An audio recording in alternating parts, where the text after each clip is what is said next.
No fancy introductions in this one. Hey guys, I see you in the green room there. I'm gonna get y'all added in here in just a minute. I'm a little bit early. There's a few things more I need to get done. I was just surprised to see so many of you already here. And I need to take care of a couple housekeeping things real quick because I need looking for one more person. I need to send them an invite. Present, share. Oh, is that what I want? Yes, copy. And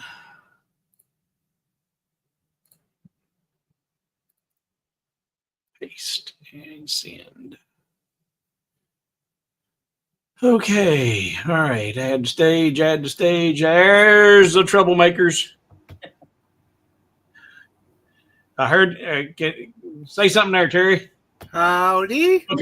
Okay. All right. We got you. All right. So, and Andy, I just sent you an email, sir. I did receive it, and thank you. I've been busy in the shop today. Working actually on this concept, and because I was this was sent to me by Glenn, and he's like, "Man, I like this." I said, yeah, but he was having questions about, but how do I set up slots and tabs on a curve? And I'm like, yeah, well, it's a whole lot easier than you might think, and that's why I said I can show you, or you know what?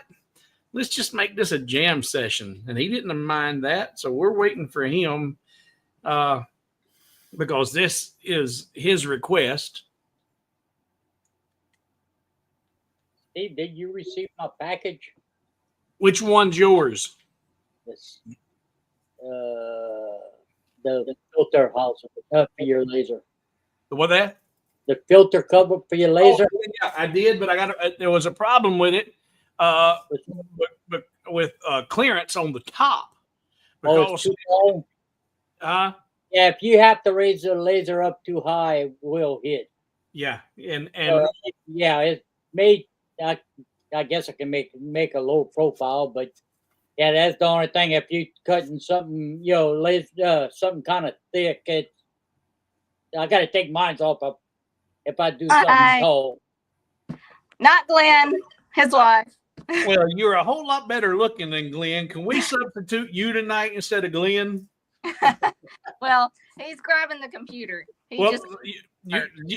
can watch it from TV, and you and we're going to interact. Okay. No, what I was saying there, Jesse, is when I finish my job, yeah, it goes to the back.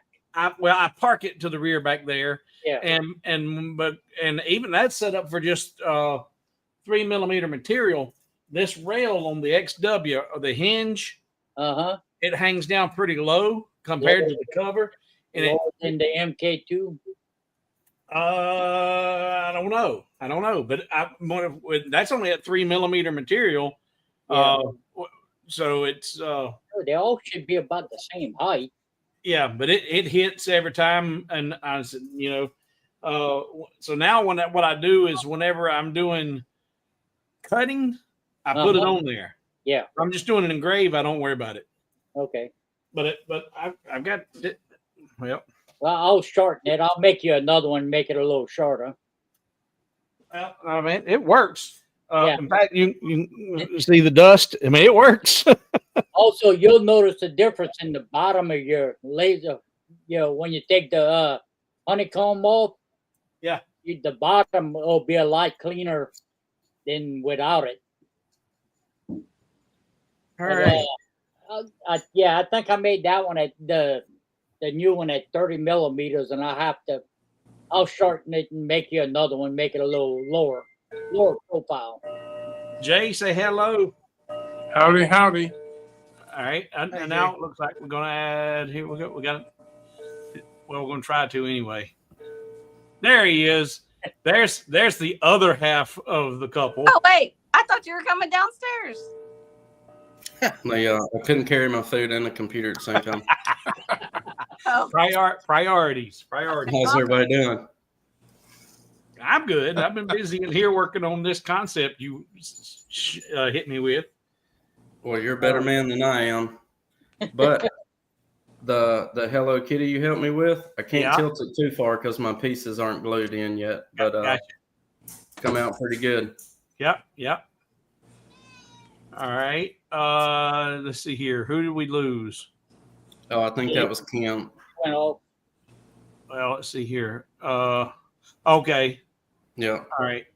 Yeah. All right. So she's welcome to come and participate. If there she is. Okay. All right. So I've removed that one. I'm gonna kick that out of the studio. We can kick guest. Yes. Okay. Now, that's everybody's here. So I loved that coaster holder. I thought that was a really, really cool concept, but there was a lot of things about it that I did not like from a structural standpoint. And so I was like, okay, well, I see how I can already hobo-fy this and make it mo better. But I did experiment today and tested my ideas and my concepts. And doing it my way, I understand why they did it the way they did it whenever we start looking at the design. Right. But my way is most structural. And so I actually, make you see here, full. I actually just did a mock-up with the Marines and got the, so, and you can grab, that's nice. And it's an adjustable file, so you can, depending on how wide you need this to be, it's easy to adjust. But simple, and then this is be customized to anything you want it to be. Get the glare off of there. Yeah, right. Any design you want it to be. But let's see now. There we go. So I'm your biggest, I think, was your biggest question was how to do the slots around the circle. Correct. So any slot adjustments in Lightburn, it's going off dimensions, height and width. And then when you go to put it on a radius, besides physically using a tool and measuring it, and then I played with the array a couple times, and I could get different circles at different dimensions and then use a line to intersect at different angles and working out, Pythagorean theorem and all the other geometry that goes into that crap. Yeah, you ain't got to do all that. Lightburn will do it for you. So I'm just curious who all else is in the stream that's not here in the studio with us. I said hello to Andy, and thank you, Andy. I did get the package today. Finally showed up. Terry, Neva, Jack. I'm just scanning through here. Don't apologize if I don't call out the roll. I don't think everybody's here just to hear their name on our private stream. Let's see here. Hey, Chris, I did. Oh shoot! Chris, I'm talking to Chris Gallagher, and he doesn't spell it with a G, so I don't know if it's Gallagher, Chris Gallagher, or Chris Gallagher.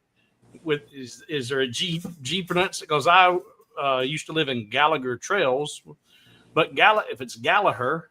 But anyway, Chris, I finally uploaded 2.0.01 today. It fixed a little bit of the issues. It didn't address anything we've discovered, obviously. But I'm having issues now where the laser, which this wasn't doing yesterday when I had 2.0 going, whenever my job finishes, the laser goes back and parks at the back left corner. That's where my parked or finished position's at. And if I power my laser off like I have it here now, whenever I power the laser back on, the Lightburn just freezes. And it shows that the laser is busy. And I actually have to click on the devices and reset the devices in order for it to even wake up and bring it back to home position. So there's still something going on that didn't exist until I put in 0.01.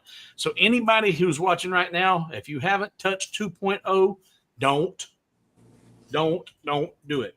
I think they was way premature in putting that out because they want to get it out before LBX, but it ain't ready. See, I've been using 2.0 and I really hadn't had a problem with it. Well, you must have a really good computer.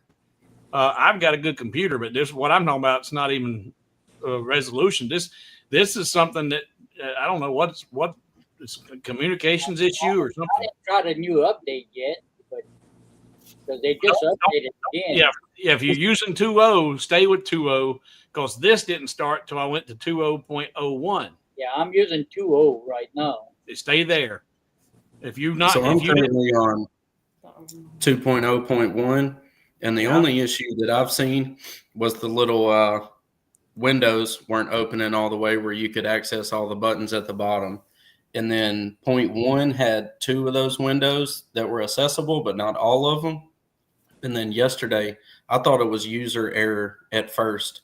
When I did the Hello Kitty, 2 of my exterior images layers burned.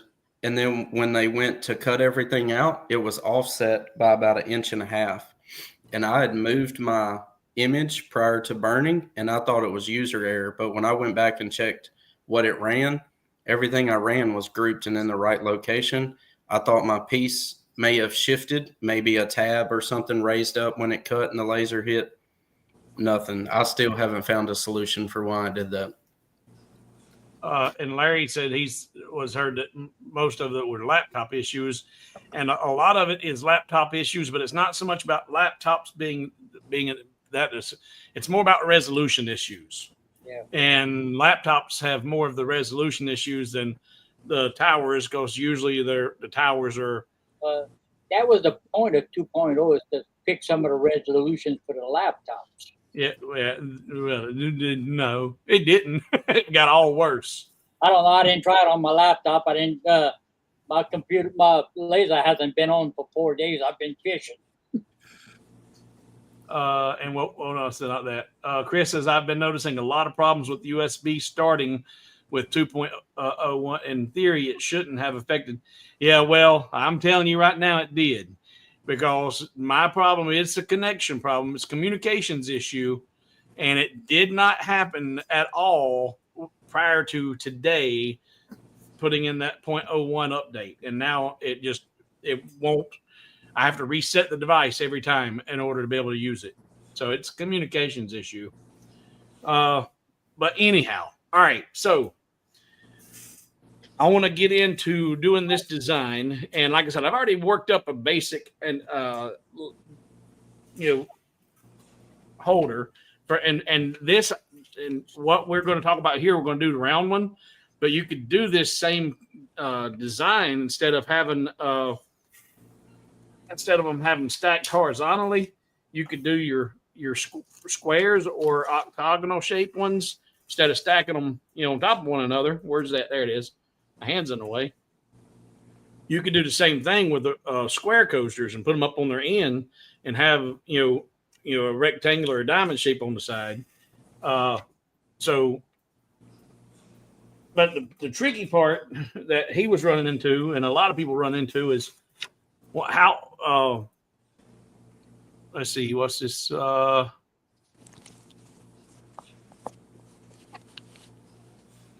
Jack in the Shop, patron only, maybe not. What? What are you talking about, Jack? Oh, wait a minute. Oh.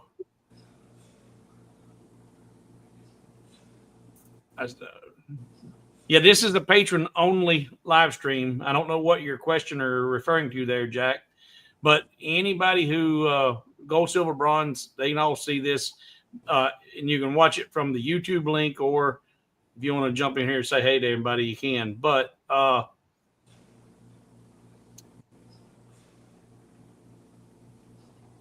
might be talking about notifications. And Chris, okay, well, that's good to know. Chris got a notification on YouTube, but it's supposed to be unpublished. Did I not do it? Did I do it for everybody? If I did, hey, Jack, you are welcome to attend. If I screwed up, anybody who's here watching right now, if you're not a patron, Merry Christmas. You're getting a Christmas in July present. This is something I do with my patrons, and I have been doing. You are welcome to hang around if I screwed up. Is Jack not a patron? I don't know. I don't keep up with because I don't qualify who I help. Yeah. So I don't say so I don't keep up with who is or who ain't. I just help whoever asks for it. Okay. Open to all. But I'm just curious if I screwed up with the content. And did I put this out there for everybody? And I did. Oh, well, welcome anybody and everybody who's not a patron. Everybody's welcome. Jack, you're welcome too. Open to all. Okay. Well, c'est la vie. I messed up, but this is not a production piece. This is just us all getting together, and I'm going to show the process on laying out these slots and tabs, how easy it is to do. Welcome feedback in the design. Like I said, I've got a basic template, but it's more about this is for everybody, but don't tell him, but this is all about Glenn. Hey, This Steve, is just, yeah. this is a good, even though it was a screw up on your part, the people that are here that are not patrons, they'll get a good glimpse of what it's like and why it should be to their advantage to join as a patron. Yeah. So, Yeah. Like I said, I screwed up, but like you say, who knows? It may lead to a few more patrons. absolutely. Okay. So in fact, I'm going to show, well, I posted the pictures in Patreon for the patrons to see, but since we have people seeing this right now who did not see those, I'm going to pull up the pictures that Glenn sent me. That was the inspiration for this piece, and I'm going to and talk about it and what I seen about it that I didn't like, and then we'll get into the design part of it. So share. Glenn, did you bring enough for everybody? Share screen, share entire screen, share. All right, so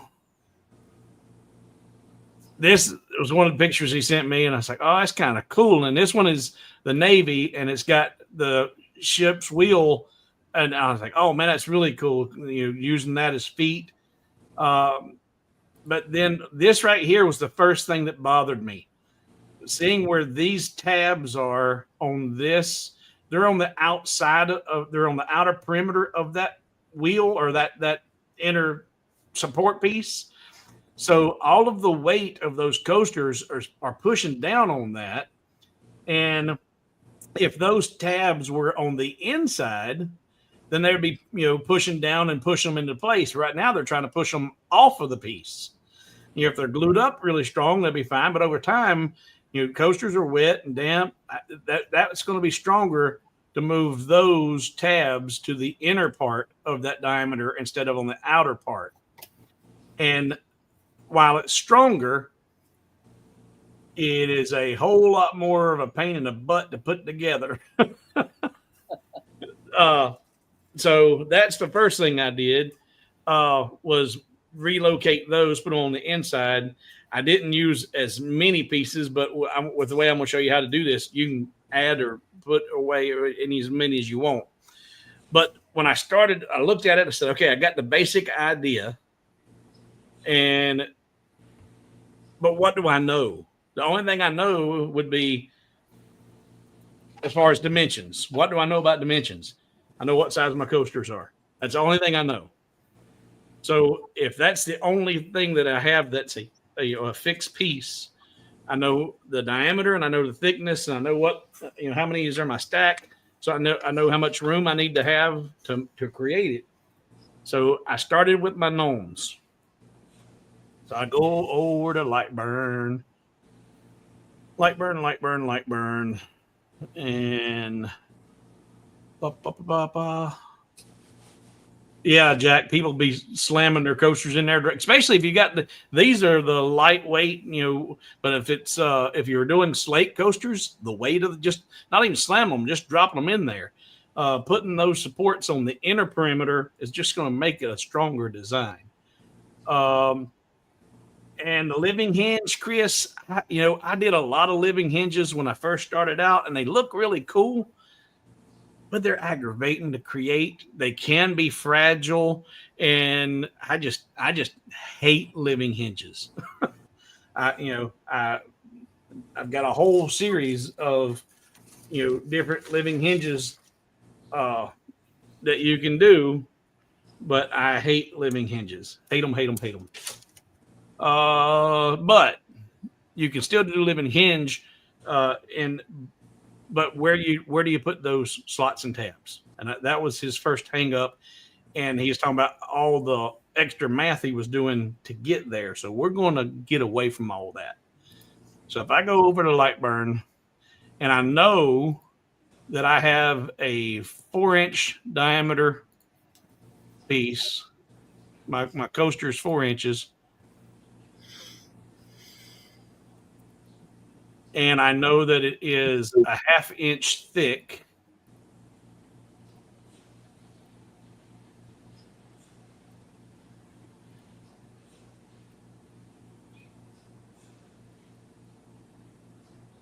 Those right now, those are the only two things I know, except for how many I've got. So the total width of them, so I know that. So I know those 3 measurements. Your width is off. I got my aspect ratio locked. Thank you. Oh, wrong one, stupid. 0.5. There we go. Alrighty. So if those are my 2 knowns, now I'm going to start creating the side perimeter of it. So if this is my actual coaster, I'm going to duplicate that, Control D, duplicate it, and then I'm going to start just making that bigger. It's like, okay, well, how big do I want this piece to be when I'm sitting? So when it's sitting on my coffee table or what have you, and then plus I got to put feet on it too. And then like the one that he sent pictures of, it had the ship's wheel in it. You don't have to use a circle. You could use a different object for this piece here, or different design, but the math is going to still be the same as far as whatever shape you want to use for that backer piece. And if I got this, I'm going to give myself about a 1/2 inch. So we'll just make that. If this was 4, we'll go 5 inches. Lock it, and I could have done a offset and got the same thing. But if that's 5 inches tall, and that's going to be the outer perimeter of the side profile of the coaster holder. Now I need to put feet on it.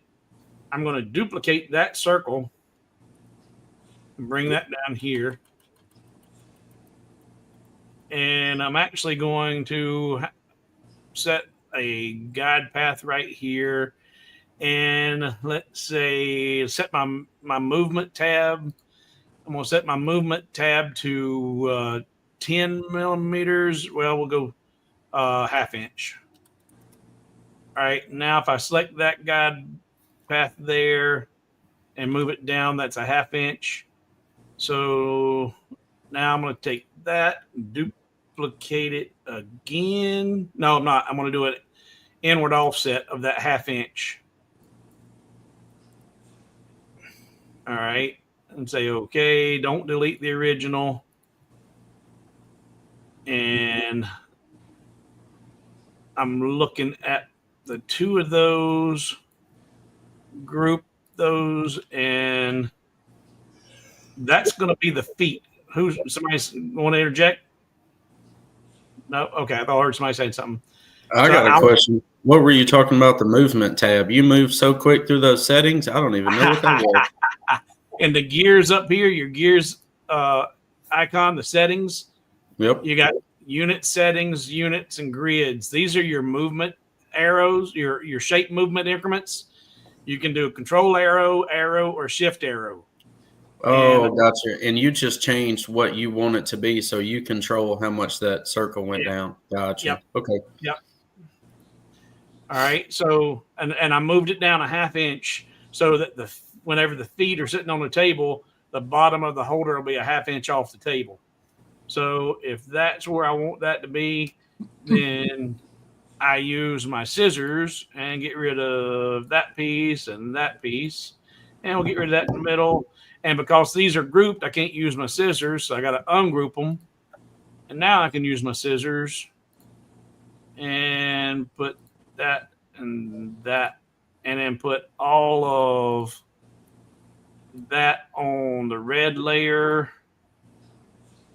And now that I got those, I'll group those, hold shift and select that one, and Alt J to join those. Nope. Can you not do them with them grouped? Let's ungroup them. Select it, Alt J. Yep, there we go. And the way I know it worked is I'll go back, undo, Control Z. Right now you see these ants are running toward this corner. These ants are running to that corner. And if I hit Alt J, if you watch the ants, instead of them charging toward each other, they change directions, and now they're all running clockwise. So that told me that Alt J joined those shapes together. Here, same thing. These are charging up the hill. These are going away from each other. Alt J, now they're all running the same direction. So I've just joined all those pieces as one piece. And if I want to take this and I've got this up here, that little hump. I don't want that there. Actually, I'll just do this. That plus this and weld it together. And there we go. And then group them. No, I don't need to group those. I'm sorry. Because this is the coaster. That needs to be on toolpath so I don't confuse myself. So there, I've just created the side profile of what that stand's going to be. I'm looking at the outside of it. Now, the fun part is where Glenn was getting stumped. This is going to be my coaster here. I need to create a piece. There we go. I need to do this side piece that's in here with the notches in it, and they've got it starting at about halfway around, just the lower half of that circle. So I'm gonna come back in here. Questions? No. All right. So there, I'm going to do an offset outward of, let's start at a quarter.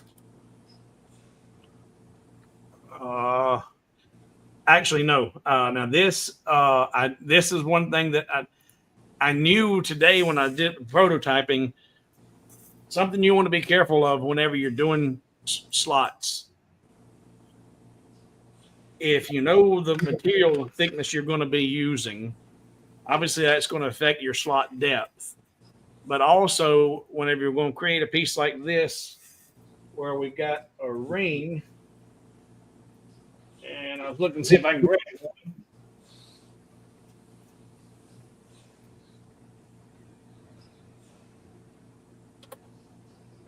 So this was the first one I did, and I knew when I did it, it was potentially going to be problematic. And it's a 3 millimeter slot, and I did a total of 6 millimeters on that whole width of that piece. But it's fragile. It's really fragile. And I said, all right, because where it broke, it was only 3 millimeters thick. So I'm like, you know what? It needs to be stronger. So I ended up going with a different offset back here. So let's do 0.3. That works. I'm just eyeballing what looks good here. That's going to be the outer perimeter. And say okay. And then I need to come in here and I want to keep it plenty strong enough. I got a 3-inch slot that's going to be a 3 millimeter slot. And if I want 6, then I need a total of 9 millimeters, give or take, inward. We do, and I'm not in millimeters. And Christy, this is where I was telling about. I want a button right here where I can toggle back and forth, because I work in inches and metric, and when that's not there, you got to go back, get out, inward. Won't it let you put afterwards? Not in here. I don't think it works up here in the ruler, but well, let's try here. 9. We'll try a 0.5 inch. Maybe it does work. Maybe it does. Let's try. Let's go back here. So there, and let's do an offset inward of 9 millimeters. Maybe it does work. Maybe that's a 2.0 function. No, I've just never tried it before. I used it up in and see, I'm in inches, millimeters. If I'd learned just to work in metric, I'd be okay. It does work. Who suggested that? I did. Who's I? Speak up. Jay. Okay. So Jay gets the gold star so far tonight, because that's a 1 for me. But it won't be fragile once it's glued to the outer part, will it? Once it's glued up, it won't be fragile, but that's, I think, the reason they did their design the way they did it. It's a whole lot easier to put together, because if you've got it all put together, now you're trying to lay those slats in from the bottom. Here, you're placing them in from, it's a whole lot easier to do. The way I'm doing it, it's a lot more difficult and challenging to get in there and get them put in place. And if you got big old meat claws, the fragile's not good. And I broke it. And if I'm making a design that I'm selling to people, I don't need to have stuff that's potentially problematic for people who don't pay attention to what they're doing. All right, now let's full screen again. All right, so there I learned, yes, you can put in millimeters in the offset, or put in the measurement that you want. All right, so this and this is going to be the inner ring that's going to have the notch, the tabs in it. But this, I think you've been okay designing something up until now, right, Lynn? Putting the slots in is where you got lost. Yeah, and that was the measurements on a radius was I hate math. Right. Well, you don't have to do the actual math, because all you need to do is you need to know what your material you're working with is, and that's even not that relevant at this point. What you want to do is you want to create a 3 millimeter tab. Let's go to metric so I can go back to, there we go. So it's 3 millimeters high, and I'm going to do 6 millimeters wide. So I've got my aspect ratio locked again. 3. So golly, width is 6, height is 3. So I got a 3 by 6, and now I did that, and I'm getting ready to flip it. So I should have left it alone. But so there's that. There's the first thing.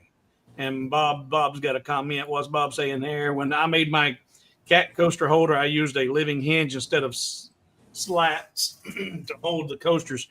Yeah, we talked about that for just a second, Bob. And living hinge is an option, but if you weren't here to see the initial photo he shared, they used this, and I liked it, and so I'm gonna recreate that. But that's just your slot size. Now you need how wide is your slat going to be? So there, I'm going to duplicate. I accidentally muted myself. Can you hear me? Yep. Yeah. Yep. All right. So I'm going to duplicate that. Control D, duplicate, and then I'm going to change the width to 9 millimeters. Is that going to be big enough? No. Let's go 12. Yeah. All right. So if those two, and I'm going to put that one on I'm going to put that on a blue toolpath. So there, and if you understand, and let me draw a profile so you know what I'm looking at. So if that's my slat, it would be 12, and then I'll have a 6x3, and that's. Let me grab my snapping cursor since I told everybody, hey, that's what that's for. There we go. So the red right there is the tab. And then this is the width of that. We're looking at it from the top down here. All right. Everybody with me? Yeah. Okay. All right. So now that I've got that profile, I'm going to group those and then I'm going to rotate it. I can get rid of that. And then I'm going to grab this and I'm going to put it right there in the middle. Because I've got my crosshairs, I know that's in the very center of that piece because it's a primitive shape. There are no nodes, and since there are no nodes, I know it's on a cursor, and it's right in the middle of that curve. Now, if I use my circular array tool, holding Shift and select that circle, come over to my circular array tool, it's going to start to duplicate whatever I last used. And obviously that's not what I want. But I'm going to show you a lot of yours will be like this. Start at 0 and end at 360. And they changed something about this, Chris. I don't remember. This is actually, if we do, it seemed like they was creating a duplicate. But anyway, we ain't going to worry about that right now. So most of you, when you open your circular array, it's going to start at 0 and end at 360. And your step's going to be whatever a factor of whatever your step is the number of copies divided by the 360 or 360 divided by your number of copies. If you're going from 0 to 360, and a lot of this will make sense to you in just a second. But I'm going to start out right there, parked in the middle. But I don't want to go 0 to 360 because that's going all the way around the piece. If I put in here, 20 pieces, you see it's going full 360 degrees. And it doesn't start at 12 o'clock at 0 degrees and come around to 360 back at the top. Your degrees starts wherever your piece is at. So if I've got 1 in here, this is 0. And if I want to have slots and tabs go from 0 to over here, I don't want to go 360. I want to go 180. So I'm going to go from 0 to 180. And now I can start increasing my copies. And it's propagating those slots and tabs wherever they need to be. And a reason now that I've got my blue toolpath up here, I can see how close those slats are going to be to one another. Now, from an assembly standpoint, I don't want no more of them than I have to have. But I want to have one at the bottom, and I want to have them on the 2 sides there in the middle. So that's what I went with. I went with 6 pieces. That way they're directly opposite at 3 and 9 and 1 at 6 in these 2. So I've actually like a clock of a face. The face of the clock of a face. That's a total of 7, Steve. Huh? That's a total of 7. 1, 2, 3, 4, 5, 6. Well, it's 6 copies. Right. It's 1 okay. plus the original. Got it. Yeah. 6 copies, 1 plus the original. Now, I'm not going to group these. I'm going to ungroup them. And right now,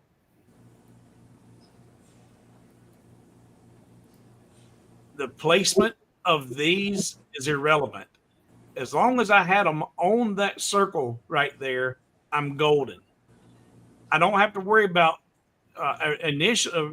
way back then. I was like, okay, well, that slot needs to be 3 millimeters, then I need to get that right as close as I can to the edge. And because if you tell it to align or to butt up against that, it's going to come, real close. Get right. I'm on right there. But then you see you got these little hangers on. That don't work. So they got to be overlapping in order to get the slots cut out. So your best bet is to leave them proud like this. You've got now what you need to do is select all of those. You don't really need those tool paths anymore. I'm going to ungroup them. And I'm going to turn off the tool path so we don't even see it. Now I'm going to group all of those. Group. Are they already grouped? They already are grouped. All right, ungroup and make sure I got everything I want. Because I only want those grouped. All right. Now this is where, and this is actually wrong button. Switch back and then this is where a lot of people get really confused on the, do I want to add these or I don't want to subtract them? Do I want to weld or subtract? And this, when I was playing with this today, I said, this is the perfect opportunity to show you how to know, are you adding to this or are you subtracting from it? And depends on if they're grouped or not. And you'll see that here. I'm going to show you. If these two rings are grouped together and I put this in a fill mode,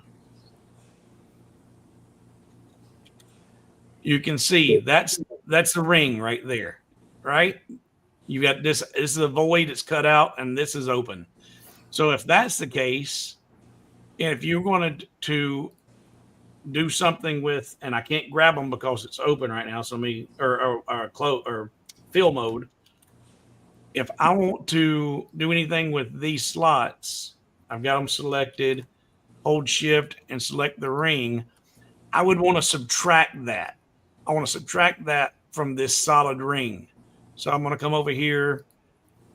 I meant to click on the menu, Control Z, to get open. That's another thing I don't like. Now I want to subtract it, Boolean subtract. So now that's going to subtract it and give you the image you were looking for. But we'll go back there. And if those are ungrouped, and this is a solid piece, and I need those, I need to weld that to those. Those tabs would be welded. And let's try and get the drop down menu this time. There we go. There. See, it's the same outcome, but it depends on whether or not you have those grouped or ungrouped, as far as if you need to subtract them or weld them. Click and hold the menu. Click and hold to open menu. It has the I see the triangle, but I didn't know about click and holding it. Oh, okay. So there you go, guys. Anybody there yet? Click and hold, and it'll open the menu. I was double clicking it, trying to make it open, and that click and hold. All right. But now, since we didn't worry about the depth or the size of those slots, because we wanted them to be overlapping and proud, so we could get a good clean cut and not have any strange corners. Now we'll use the resize slots and selection tool to put them at the size we need them to be, and it'll be real clean. So if I go back here, I can now. Oh wow! And this also is another example of, is it grouped? If it's grouped, then those are slots. If it's ungrouped, they're tabs.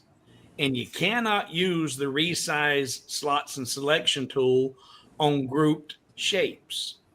So even though we know these are slots, they're on the inner part of that ring, they're slots. But in order to use the resize slots and selection tool, you can't resize the slots. And to show you what I mean, if I group these and those are slots, and we put it on a black layer, so you can see, okay, yeah, those are slots. If I go in and try to use the resize slots and selection tool in the edit menu, I'll get my warning.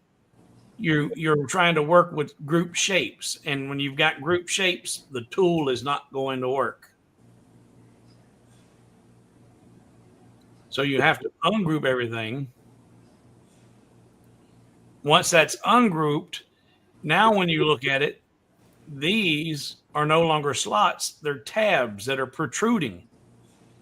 So if you go back into tools and resize slots and selection, I didn't even measure what that was because it's irrelevant. I don't need to know. I know what my new material thickness is going to be. It's going to be 3, and these are tab heights. Since it's not seeing them right now, I'm just going to start increasing my tolerance.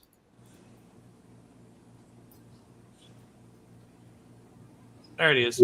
Now it sees it. And now that it sees it, I'll tell it apply, and it moves those out and resizes them to the 3 millimeters. Now I could have got my measurement tool and measured that and said, okay, well, it's 1.52. Okay. Tools, resize slots and selection. The old material thickness is 1.52. The new material thickness is 3 millimeters. And I'll leave a 0.05 variation, and I'm doing tab height. And why ain't it seeing it? I guess I didn't have enough of a tolerance there. But now it sees it and it's moving it. But you don't have to know. If you just put in what your new material is going to be and you keep increasing your tolerance, it'll find them. All right, so there, I've now created that inner ring that's going to sit inside there for the slats to sit into and support the weight of the coasters, because they're sitting on it and pushing down.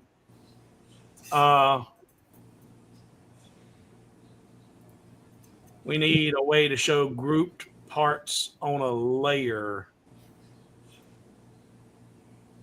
That's a great idea. All right.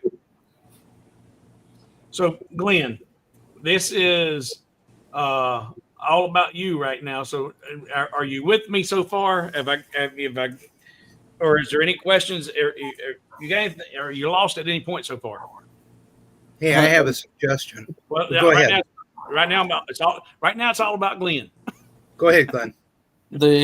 I'm caught up to speed so far. Just mind blown on how simple you made that. And I was over here, literally did not start the project, and I was like, I'm just gonna keep doing square coasters. But the circular array tool will do all the math for you. But now, before I started realizing just how much the circular array will do for you, if you get something to where, and also, without, sometimes you can get in your own way with trying to figure out all the math, and sometimes when you're designing, it's actually easier to do what I did, where I said, okay, well, here's my slot size, and this is what my tab or the slat size is going to be. Create that, and then position it, one of them, and then start putting in copies. If you're copying along path, or you're putting it around a circle, whatever, by putting and looking at a visual representation of where they're going to occupy that piece. Doesn't matter what the math says. You do what looks good and what's going to work, and then So you're designing by eyeball and practical application instead of doing this right here. Because this is another thing I used to do. I used to do this might be kind of what you were doing earlier today, and you may not have been aware that you could have maybe saved some time because all that math you were talking about. Blah, blah, blah, blah, blah. But I did do this. If I have a circle, click and hold. There we go. Ellipse, shift, and I had a circle. I would grab my measurement tool and come over here and click on it, and I would get my perimeter. It's 300 millimeters. Now that I have a perimeter of 300 millimeters, if I want to have 6 millimeter slots with a 6 millimeter gap, that's 12 millimeters. So that'd be 300 millimeters divided by 12, give or take. So then I'd open up my calculator and I'd say 300 millimeters divided by 12. So I'd have 24 tabs or 25 tabs I could do in there. So then I would using that measurement and what my piece was going to be to do the math and figure out how many I needed when I didn't need to do all that. Just create one and let the circular array position them, so designed by look and not by math, I guess is what I'm trying to say. Group those together. That's that ring. Yeah, Chris, I mess up. Oh, you were talking to Chris. My bad. All right. So, so there's one ring. There's one face piece. Now, something I didn't do and something that they didn't do on theirs, and depending on, and I'm going to pull that picture back up. Depending on the design, you may or may not be able to do this. Their design doesn't leave room to do what I'm getting ready to show you. Because something else I did to hobofy this file was I wanted even more, not only more strength, but I also wanted to do ease or insurance of alignment. I wanted to make sure I got everything, because you got two separate pieces you got to glue up together. Then you got to get the support rings glued in there just right and get everything. So getting that geometry, I was like, I don't want to have to try and eyeball all that or assemble the cage and then glue the face to it. No. So what I did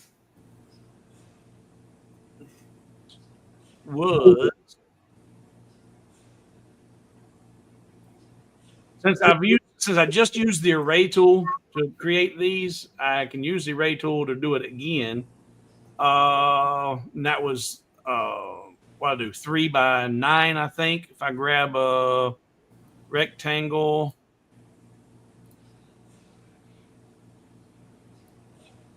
and I'm not showing y'all the screen.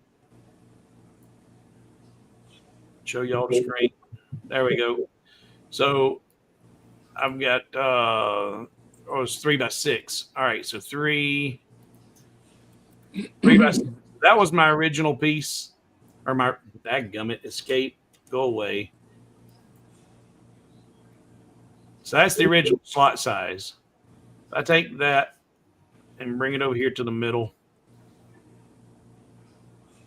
wherever it needs to be. And I ain't worrying about the placement on this right now as much. But what I did was took this, I put one right here, and then I did a circular array. No, that's offset tool, or what I do. Yeah, I did offset, cancel, circular array. And I don't need that many. I just need that many. So I've got my original plus 2 copies. I got 3 pieces, and say okay. And then what I've got 3 registration holes in this piece right here. And I'm going to do I outward offset, outer shapes only. 3, we'll do 6. Say okay. And if this is the piece, that's too big. I need to make it smaller.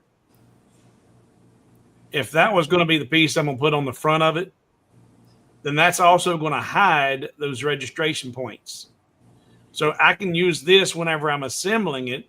And then, but what I've got to do for my slots and tabs, or for my slats,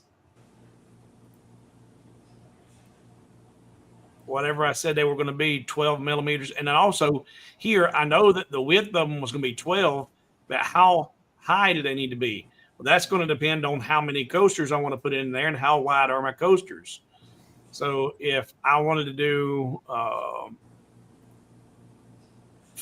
4 half-inch coasters, that's 2 inches, and I want to leave a little slop in there. So we do 2.125 is the width. Not the width, the height. 2.125. And then this was 12 millimeters. All right, so there's the slat. There's the slat that's going to go in between them. And I need to have my tab, and it was 3 by 6. So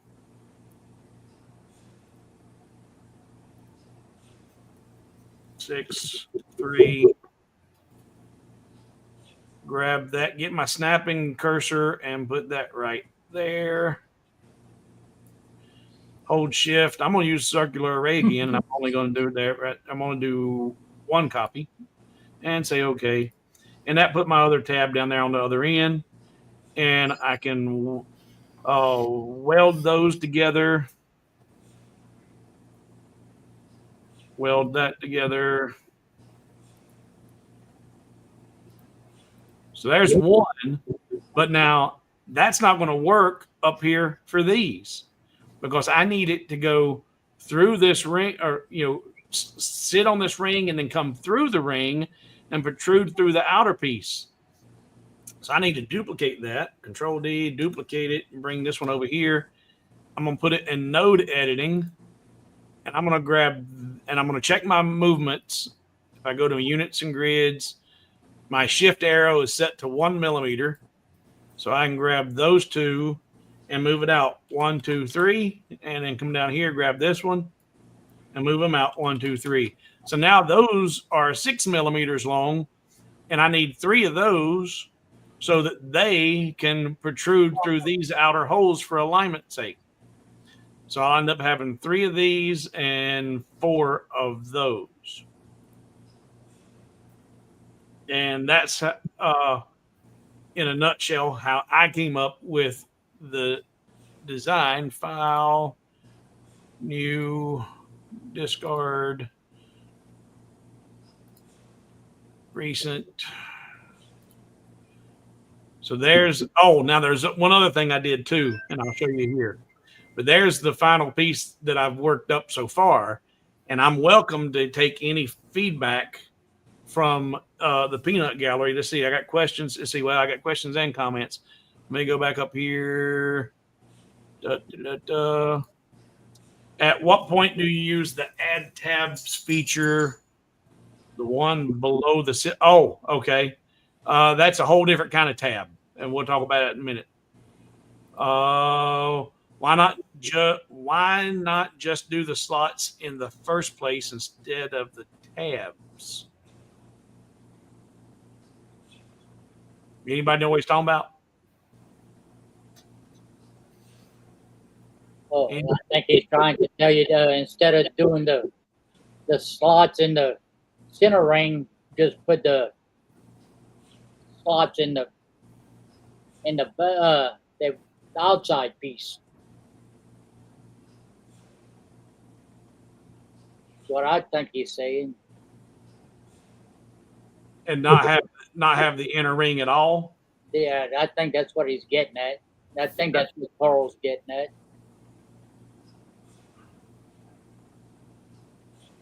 And Greg, there's your answer from Chris. Greg, you're old enough to I don't know if you did them or not, but the 70s plastic model cars we used to get, and you take and have to break out into individual pieces, then glue them up. Well, those had those tabs that held all the pieces in place. And that's what that tab figure is in Lightburn. This one right here, that's if I'm cutting this out, let's say if I had I'm one of them square, dummy. And it's in the middle there at the bottom there. All right. And when I'm putting this on there, and right now these over here don't exist. I'm just cutting these 4 circles out. And when I do, and I'm going to be shipping them to Craig in Florida, so I want to be able to send him a flat pack and all the pieces stay in place. I can select that circle and come over here and click on this tab. And this right now is where I can set up manual tabs. If I click right there, that's going to be a place that the laser won't cut. I can put another one over here and put another one down here. And those 3 places will stay untouched by the laser, and you'll have them not permanently, but they'll be attached to that flat pack when you send them out. And if How do you remove those? double click it. Oh, well, that's dumb. I've tried all kinds of things. So Never click tried it. double click. Yeah, click it, add, double click, remove. And then to adjust them, you go into your cuts and layers, and here is your tabs and bridges settings.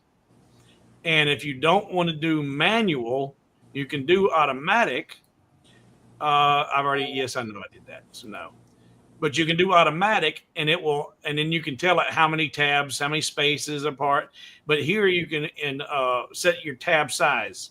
I've got them at a 0.5 millimeter right now. But if you wanted to have a 2 millimeter tab, you could do that. And when the laser cuts, it's going to leave a 2 millimeter gap and not cut that out. But obviously you wouldn't want it to be 2 millimeter. You wouldn't break them off. So that, Craig, is what those tabs are about. Now, one thing that I did add to this design after I put the first one together,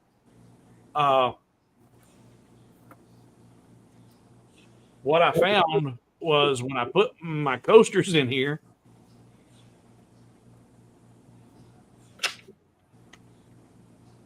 I can grab these out of here pretty good, but with the way that I had this design set up and the 4-inch coasters, that last one, it could actually get stuck and the light's creating a glare. It's inside that ring. You know, it's slipped into that ring. And I'm like, oh, okay. And now if I'm trying to grab it, I've got to shake it loose to get it out of there. So what I did was use the waste material that's there I just drew a straight line from there to there. And this piece that would be left, that would go from around here to here, I will then take that, and once it's assembled and my slats are in place, I'll glue that, actually invert that and glue that down on top of that and push it inside that circle. And that will keep the coasters from being able to fall inside that circle. And it's also going to add even more strength and rigidity to those and keep those locked in place. So that's something else that I did. But is there anything? You don't need 7, Carl. And it's also be a pain in the butt to assemble 7 all the way through like that. Instead of, and they are slots, Chris. They're not marks. They're slots.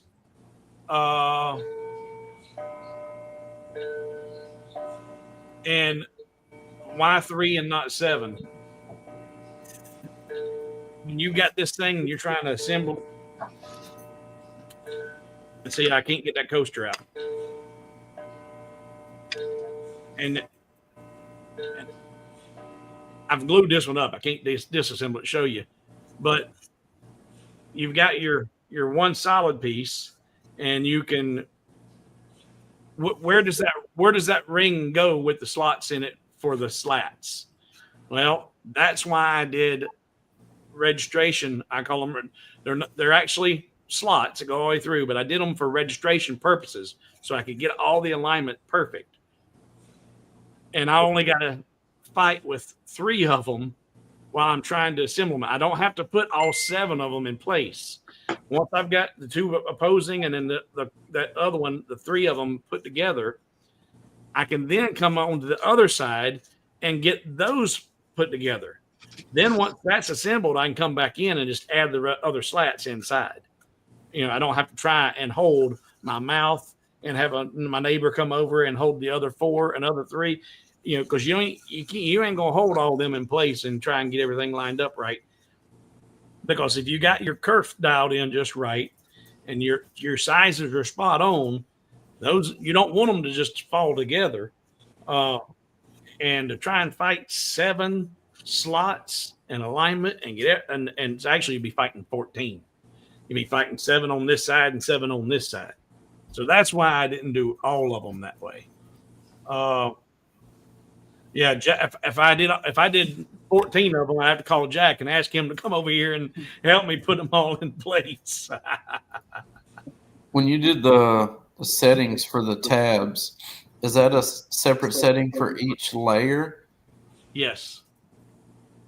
You can add tabs on all the layers, and you can have different settings for any of the.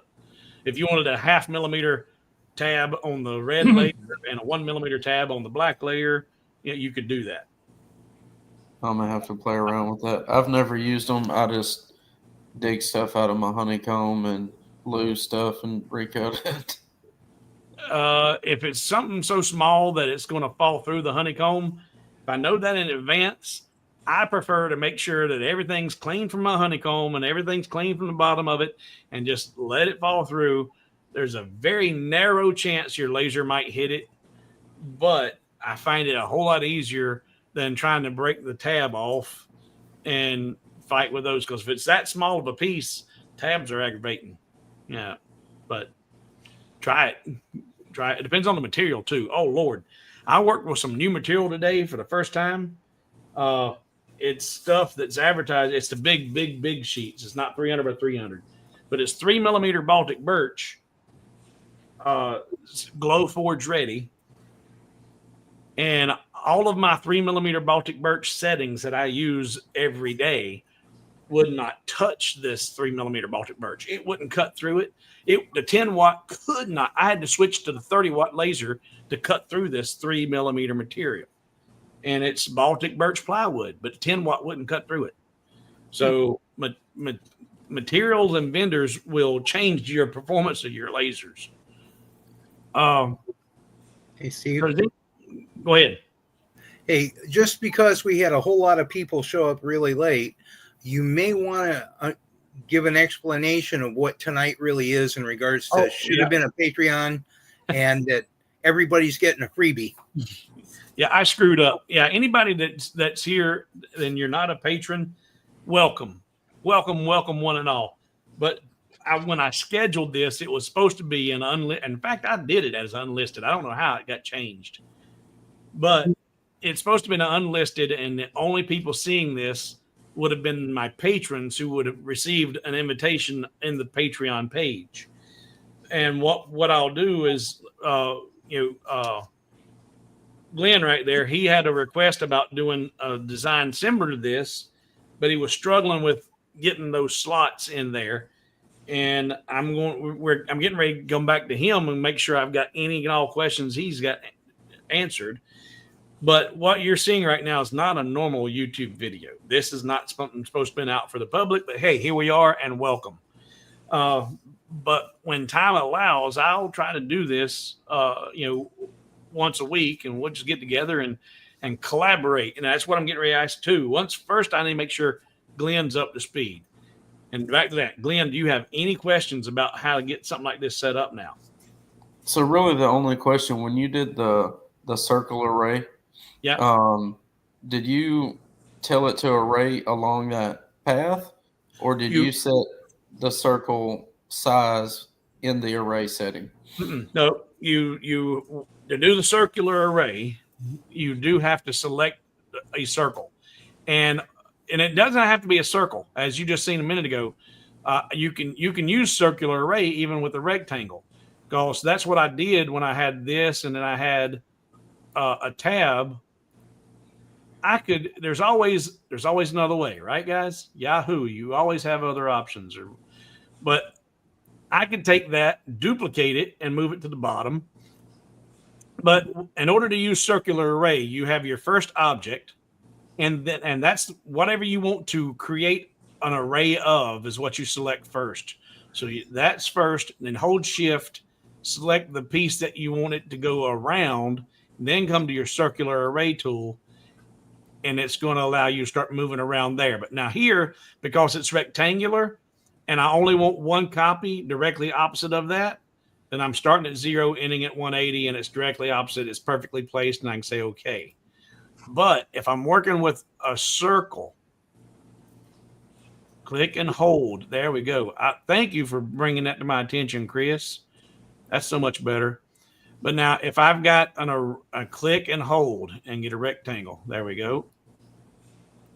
If I want to do an array of those around this circle, and I didn't want that, then I select that first, hold shift and select the circle, and then select the array tool. And now it's going to start putting them around that circle. And the circular array tool will use, this is an option down here, use the last selected object as the position, the last object position as center. And I start increasing my copies because I'm starting at 0 and ending at 180. It's only going halfway around.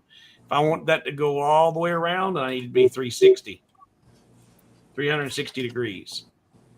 And that's going to keep making copies. But if you find that you're trying to do a circular array and I want that right there, and you go over to circular array, you can open your circular array and you can start making copies. But because you didn't select that circle, it's just spinning it because that's the last selected object is the center. So the last thing I selected was this. So it's creating the array on top of itself.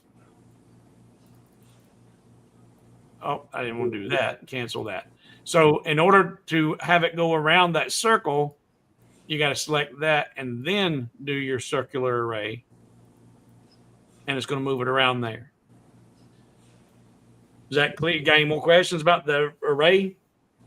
No, sir. Crystal clear. Thank you. Clear on that? Okay. All right. What about anything else about the design? Anything else about this concept? Nope. Way simpler than what I was thinking. The original design that I sent you, I had already come up with a few different ideas for the front and the back for different designs. I obviously didn't want to duplicate. That's actually a buddy of mine at work's product. And I was like, but it looks amazing. I want to start creating those. And I've already done boxes, rectangles, squares, and stuff that were pretty simple. But the one on the circle blew my anything on a radius on multiple angles. I'll give you an example. I worked with changing slots on a haunted house that was a 2-story house with multiple pitch roof. I don't know how much y'all know about roof, but it had gable ends and it had a hip end roof. And then they had dog houses on the hips and the gables that were also in different angles. And then the dog house, I can't think of the shape, but it was kind of coffin shaped. So not only was it multiple angles, it was multiple angles coming off of other angles. Yeah. And by the end of it, I literally end up drawing each different line in a different location, putting it in there, did my best. And after it didn't fit, I was like, okay, I can adjust this slot or whatever to compensate for the lack of math. Um, and your main problem there was you trying to resize slots and tabs, or what was it you were trying to accomplish with working with all those angles? Yeah, that particular one, I bought one of those little haunted house designs off of Etsy. Yeah. Super complicated, and it was originally designed for 3 mil wood, and I was using 5 mil. And then after watching you tonight, not even adjusting the size, you just played with the tolerance. That gave me a couple more ideas to be able to select those. Yeah. Now the problem you got to be careful about with a lot of file, and go back and look. I have a bunch of videos about adjusting slots and tabs in Lightburn. There are a lot of files you get off of Etsy that are not Lightburn friendly. You'll have slots and tabs that have radiuses on the corners, and you'll have more than just 4 nodes, and the resize tool will not recognize it if it has more than 4 nodes. If there's loops on the inner corners of the slots, it won't recognize them. There's a lot of things that can be problematic for Lightburn with Etsy files. So when you're bored tomorrow night, just kind of go into the content on the channel and search slots and tabs and look at the ones I got out there about resizing them. There's a couple of tricks you can do to help get away or to eliminate a lot of those nodes, those excessive nodes. Doing a 0 offset of an item that has a whole bunch of nodes will a lot of times clean up all of the excessive nodes and fix all of your problems like that, but not every time. Sometimes it will. If you've got open shapes, sometimes just doing a 0 offset will close up all those shapes. So a 0 offset is a real quick and easy tool to try and eliminate some problems. But go back and watch the slots and tabs videos that I've got out there. There's some really good information in those. Go ahead. What I do in that instance, if you're going 3 to 5 mil, if you don't care how big the thing is, I just enlarge it. 60, yeah. You you scale the whole image up or down. Scale the whole thing up. Yeah. That's another way to do it. You always have other options. Yeah, I tried that on a few, but it was so many measurements. I had to get the overall height. I was really wanting the overall height at my max bed size for the haunted house. Yeah. So the enlarging by a ratio really didn't work. But that was my first go-to. And Carl's but when you do the same thing, when you make the 6-sided lanterns. Oh, I think he's talking about the 3 tabs versus all 7 going all the way through. Yeah. Those are a whole lot easier to assemble. Hey, A Steve. whole lot easier to assemble. Steve. Yeah. One of the things that I've been doing a lot of research, I'm scared to death to install 2.0.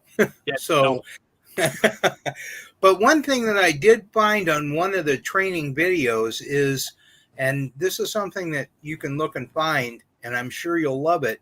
Once you make an object, circle, square, or whatever, they now have a tick switch that you can click, and then as soon as you make that device, it instantly selects it and turns off the. Oh yeah. They changed it to where you've got the default. Your default is the selector tool. I think didn't they do that in the previous version, Chris? I just never turned it on. But yeah, they did change it. They either added it in 2.0 or they did it in 1.7. Yeah, they added 2.0. I didn't turn it on myself. Yeah, Jack, I don't. Jack still says he's using the release candidate. But I tell you, I'm on the 2.0.01, and now I've got problems today that I didn't have yesterday with 2.0. And they're communication problems. So stay where you're at. Stay where you're at. Stay in your lane until they say, okay, it's done. They just got ahead of themselves. I'll install it as soon as 3.0 comes out. Yeah. You can install Lightburn 2.0 and change the folder name. Yeah, I've seen some. So anybody that doesn't see what Jack said, you can change your folder name that Lightburn's in right now to old Lightburn, and then now download and install 2.0. And if you don't like it, you can just go back to the folder that's old Lightburn and use 1.7. It won't overwrite it, but by changing the original folder, you can maintain what you have right now, and then go try the new one, and it won't delete or overwrite it. Will the license go with that? Yes. You can have, because it's going by the machine, not by how many times. That would be just different. How many applications you have running on the same machine, but your license is how many machines are you using, not how many versions are you running. Your license will let you have up to 3 computers. Yeah, I need a 4th one. I do. You'll have to buy another license, but they only allow you 3 computers. Use Lightburn release code versions, and it will separate the main copy. And I seem to recall, Jesse, when I went to Lightburn Experience 2 years ago, I could have sworn, and correct me if I'm wrong, Chris, did they not allow you some leniency? Did they not start allowing up to 5 computers per license? I don't remember. I thought it was 3 for sure. Yeah, Chris says, ask nicely and they will sometimes add a free copy. Thanks. Thank you, Chris. Because I have it on this computer, I have it on my laptop, and I have it on my Windows computer in the other room. Yeah, I cuss using Lightburn on laptops, but I've got it on my laptop when I'm sitting in the recliner, not here in the shop, and I can be watching Bosch and designing while I'm, but it's a pain in the butt. Yeah, I don't have a choice but to use a laptop when I go to a craft show, and I take my little iCube with me, and I gotta have my laptop to run it. All right. Well, back to this design. Does anybody have any suggestions on improving it or making it better or different? Something that you would do different? Because that's what this was. I wanted to be able to show, make sure that Glenn understood how to get those slots in there. But, initially I didn't plan on doing a pre-design, but I wanted to test the concept. But is there something that you would do different? Anybody in the chat stream or anybody here in the video stream? I'm not sure the gentleman's name in the orange shirt. Didn't you have a suggestion for Terry? A different one earlier? I don't think so. Well, The only thing I could see, Steve, your insert where you're talking about putting where your poster won't get hung up. yeah, You talking about putting a whole circle or half? half. Okay. Just in the lower half. Just in the lower half. Yeah, because Why not? You can't put it in the upper half instead? well, That's where it's hanging up at, in the upper half. Well, if it's being pushed out at the bottom, it can't get stuck in there, period. But the issue I had was when I laid this out. Let me pull this up here. There we go. I was trying to do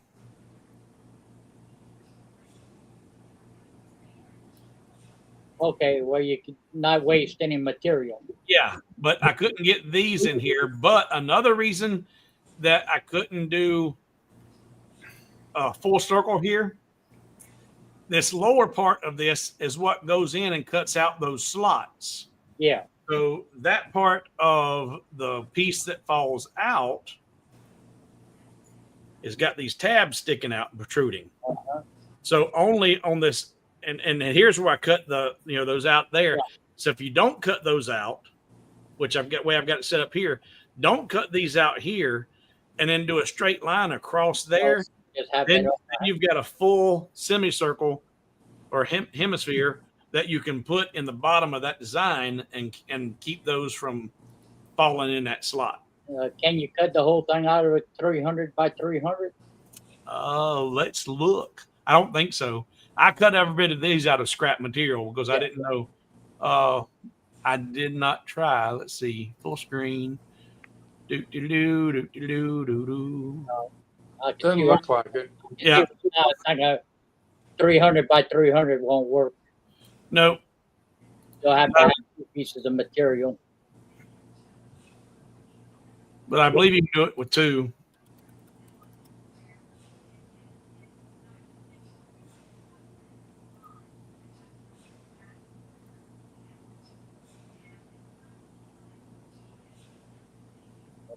Yeah, you could cut all that out on it. Yeah. And then Another, then those 2 would go on another piece. yeah, for your outside, for your legs. Yeah. So you can easily do it on 1.5 sheets even. Yeah. But, and now I will the idea I had was if come up with a basic generic kind of design where here I did this one real fast and just put the Marines logo on it. Uh-huh. But if you wanted to put anything in the world on there that was not even military related, you could customize, put whatever you wanted. So kind of like when I did the lantern template where I got on my website, I was going to create just a basic lantern or basic template for the circle piece or the circular coasters. And that's back to Carl had another question. Carl's been active in here tonight, and that's I like to see it. Always be on. He's asking if the files are going to be on your list. Yeah. They will be once I get it really. But there was another one I seen before that. Oh,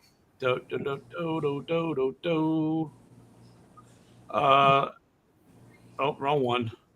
It'd be nice if the changes you make on one version is live fed to your license number and reflected on other running copies. I don't see nothing else from Paul. Yeah, he said something about he was talking about something about the somebody's jumping in. Who's jumping in here? John's jumping in here. Add stage. Hey, John. Hi, John. Hey, John. Carl was asking something. He said something about like the hexagon, the 6-sided. Oh, I did talk about that. Never mind. Never mind.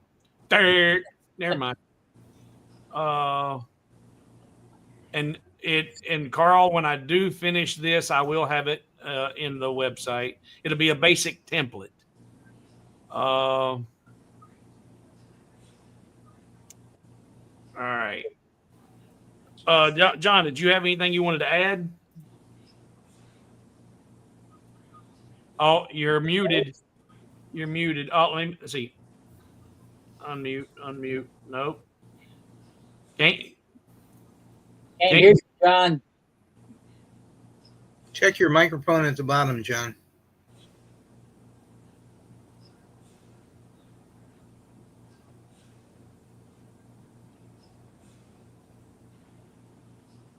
No.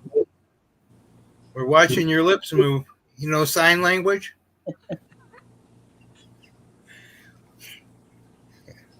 I got a few, but it's inappropriate. How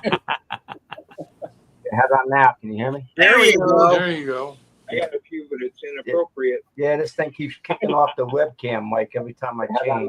There you go. You got some feedback going on. YouTube's on too. You got to shut one of them off. Shut your YouTube off.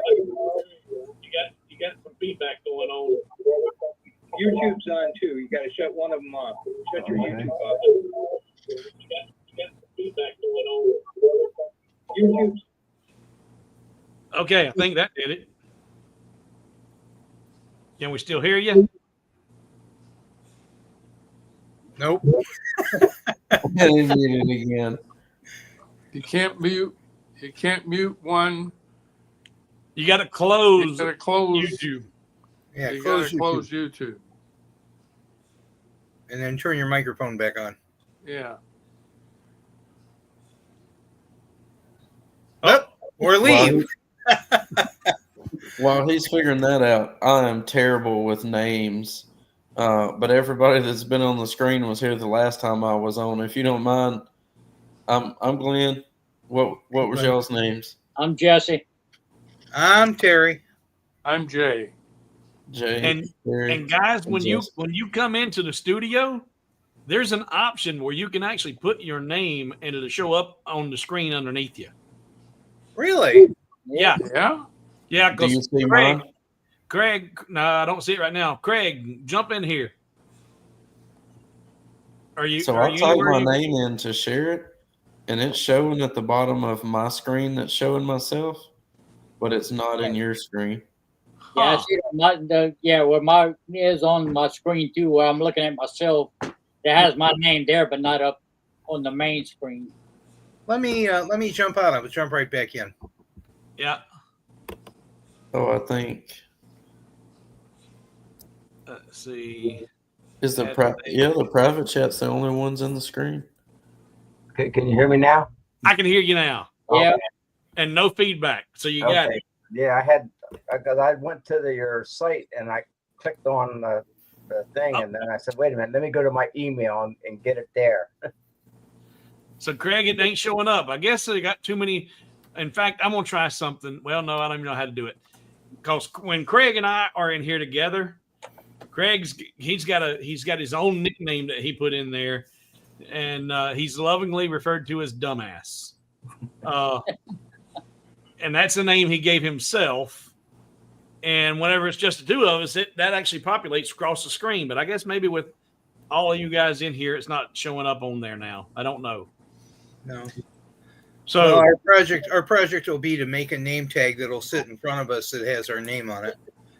oh, let me see banners. Let me turn this banner off. Hide. All right, Craig. What about you? You got any suggested improvements or? No, I like your reference marks or your reference tabs or slots that you made for that. That is going to make things a whole lot easier because whenever you have something that you're trying to put 7 or 8 different pieces on between 2 pieces, you literally have to be Gumby to put it together. So Either that or call Jack in the shop to come help you. or call Jack in the shop. Yeah, no, smart idea. I think well, keep I don't the have kiss a simple. jack in the shop real close to me. Yeah, the kiss method seems to work best with stuff like this. So good job. Very good. Very good. All right. Jack says there's a setting in StreamYard to make that show up. But it shows up whenever it's just me and Craig. But you know what? They did change something. There's a lot of new things that have changed. They got a whole new control panel down here. General, orientation, landscape, shift, camera, layout, guests. Guests can stream, guests can view, guests can play, guests must authenticate. No, not there. Doot. I heard somebody beep in there. I'll go over and find out who you are in a second. No. No. I'll find out because it's a good idea, Glenn, to have everybody's name show up on screen so everybody knows who's who. So who else? Oh, there he is. He jumped jumped back. All right. So we're 90 minutes in, and I want to make sure you feel good about that now, Glenn. Yes, sir. All Thank right. you. Good. All right. And no one has any suggestions, even in the people who aren't here in the video. If you're in the stream, the comments, if you got any comments or questions about this design, holler, or suggestions. That's what this is really about. I don't see anything wrong with that design. The other thing too is now is a good time to put a sponsor request out there and show people, hey, this is why you want to become a Patreon. This is why go gold. It's the best money I spend once a year. I'll tell you. He is having a mentor at your side is terrific.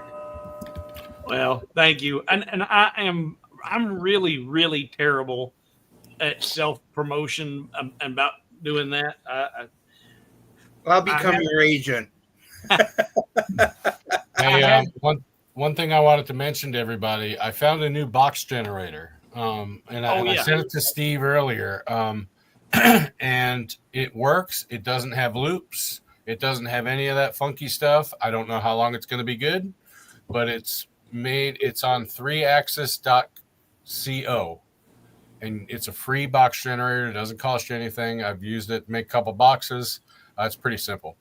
3axis.co. 3axis.co. So I did get that message, but I haven't looked at it because I don't do a whole lot of boxes anymore. Neither do I, but I needed a box for something that I was given as a gift, and I wanted to do it quick, and I didn't want to go through the 45 minutes of making a box, and I looked, and this came up, and it worked pretty well. So, Jack, is that spelled with the number 3 and then axis, AXIS? Yes, number 3axis.co.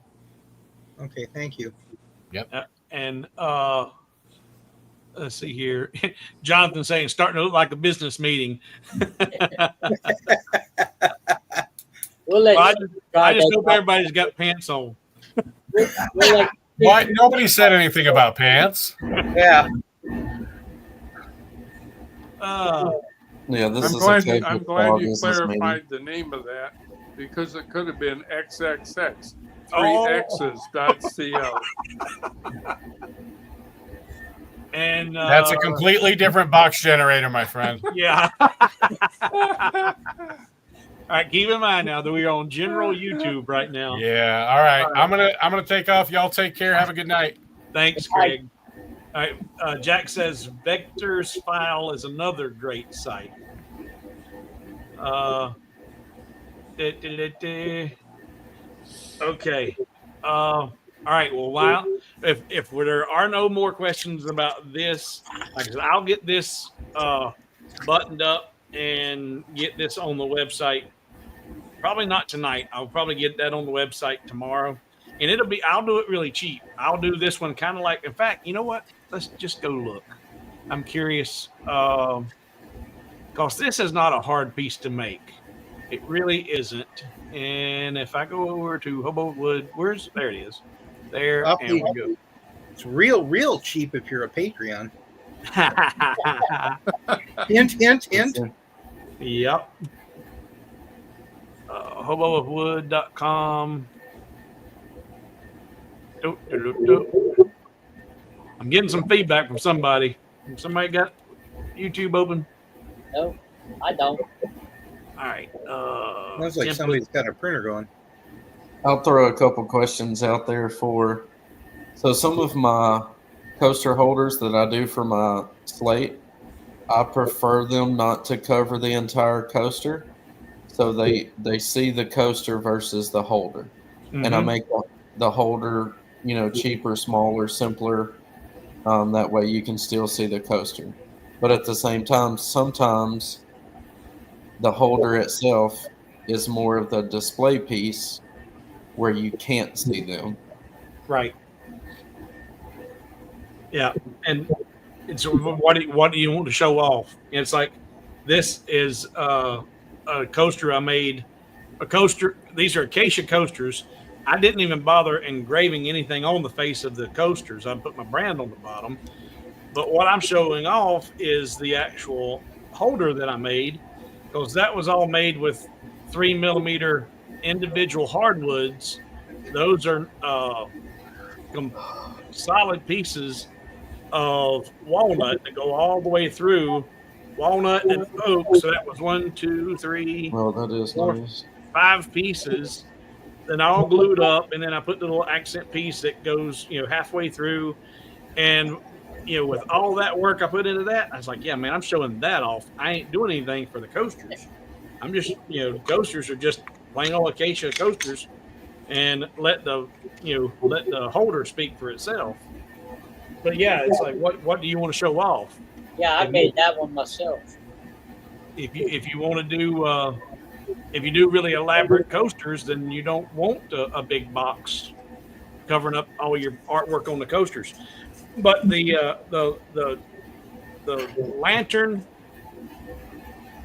template, I've got it on the website for $1.95. I'll do this one the same way. I'll put it on there for only $1.95. But that's not going to have any artwork. It'll just be the basic template, and you can do what you want with it. And I'll get that up tomorrow because I haven't eaten. I had breakfast, but I haven't had lunch or dinner yet. All right. I got leftovers. Come grab you a plate. Y'all see me eating half the show. All right. And since this was a surprise YouTube, anybody else out there got any problems or questions? It doesn't have to even be doing it with anything about this file. Did you have anything that you wanted to add, Dale, that you would to design or questions or? No, I just figured I'd log in and watch. I've been over on the side and decided to go and log in. I have a question. Yep. And I bought like 45 sheets of premium Baltic birch. Yeah. And I take my gauge and check the thickness. 3.17, 3.25, 3.3, 3.20, 27. It's usually 2.7 to 3.3 is this is all one sheet. This is on one sheet. On one piece of 300 by 300 sheet. That's and nuts. they're all I've like had several of them that way. I don't know. I didn't check my other box. I just got a box in, but so. How do you adjust the curve? You don't not for something like that. I mean, yeah, that I've never seen one that bad. I'll see the box itself, the individual pieces. I'll see them range from 2.7 to 3.3. Yeah. But And you might see a 0.1 or a 0.2 variance, but I've never seen one single sheet have that much variance. And then I've had the laminations pop loose. I got some here a while back. They had 3 sheets in there where you can pick the sheet up, hold it up to the light, looking at the edge, and there were voids. Oh yeah. One side to the other, all the way through the middle. So that scratched a piece. Yeah. Yeah. So Craig's brought up, and I had this running across the bottom. And just again reiterating, this was supposed to be just for patrons, and everybody's welcome to be here because I messed up. But if you like this and you like see this more often and regularly, patreon.com/hobowithwood is where you need to go and sign up for be a patron and see these without me messing up. Just out of curiosity, how many people actually, somebody on YouTube, because us that are on StreamYard cannot see, how many actual viewers did you actually get on YouTube that, on the YouTube channel? Well, right now there's 48 viewers in the stream right now that are watching. I've got 49 people watching, but of those 49, I don't know how many people are patrons. Okay. Yeah. Well, that was just not for having an accidental show. That was a pretty decent turnout. Yeah. Yeah. All right. Now, Melissa's got a question, and Melissa, I don't recognize your name. You may be kind of new, and I'm glad to have you here. Can you use the X-Tool S1 pass-through without having the conveyor to work on larger objects using XCS? Okay. Let's see. How do I say this? Gently.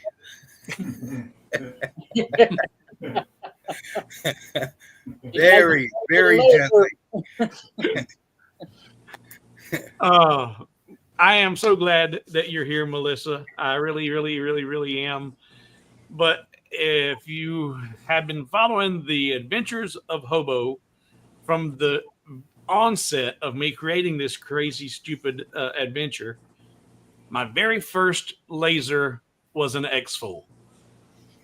And I say X full, and I say it deliberately because I don't even want to populate my stream with their name. I've refused to allow them to advertise on my channel.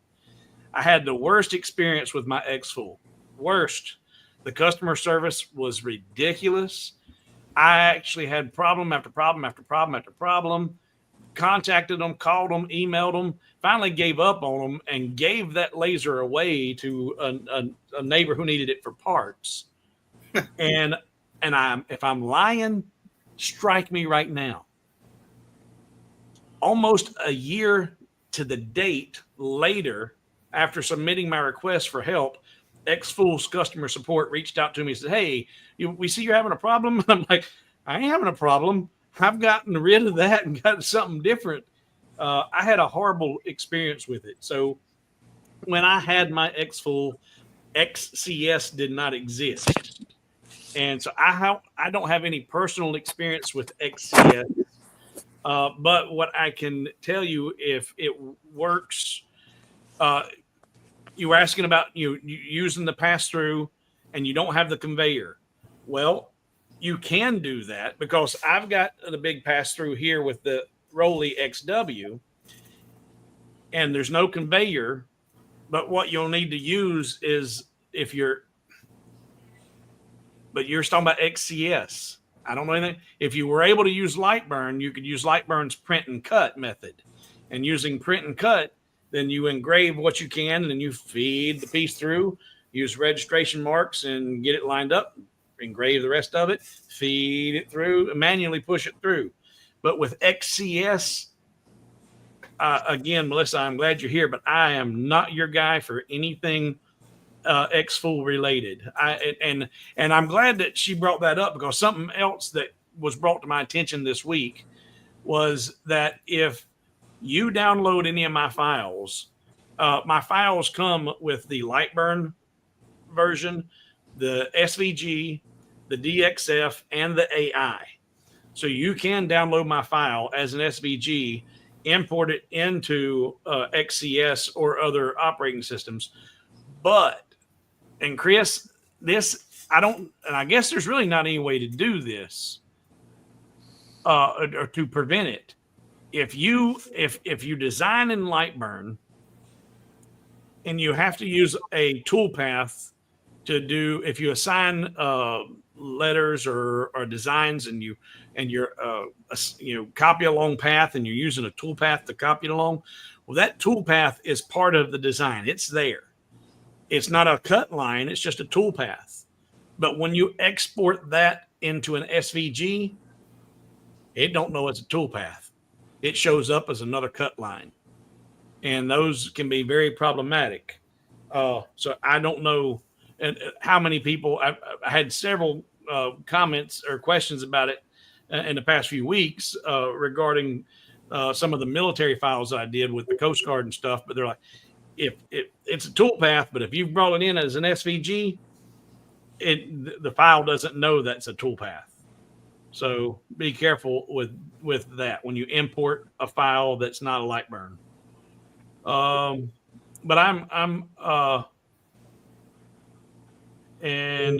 let's see here. My apology. I see that now. I don't know what you see, but nothing to apologize for.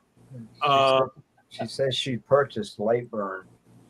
Okay. All right. Well, if you've got Lightburn, and if you can use Lightburn with your X-Fool, then that's what I would definitely recommend doing. Yeah, I think Clack does it. Somehow he converts his Lightburn files to XCX.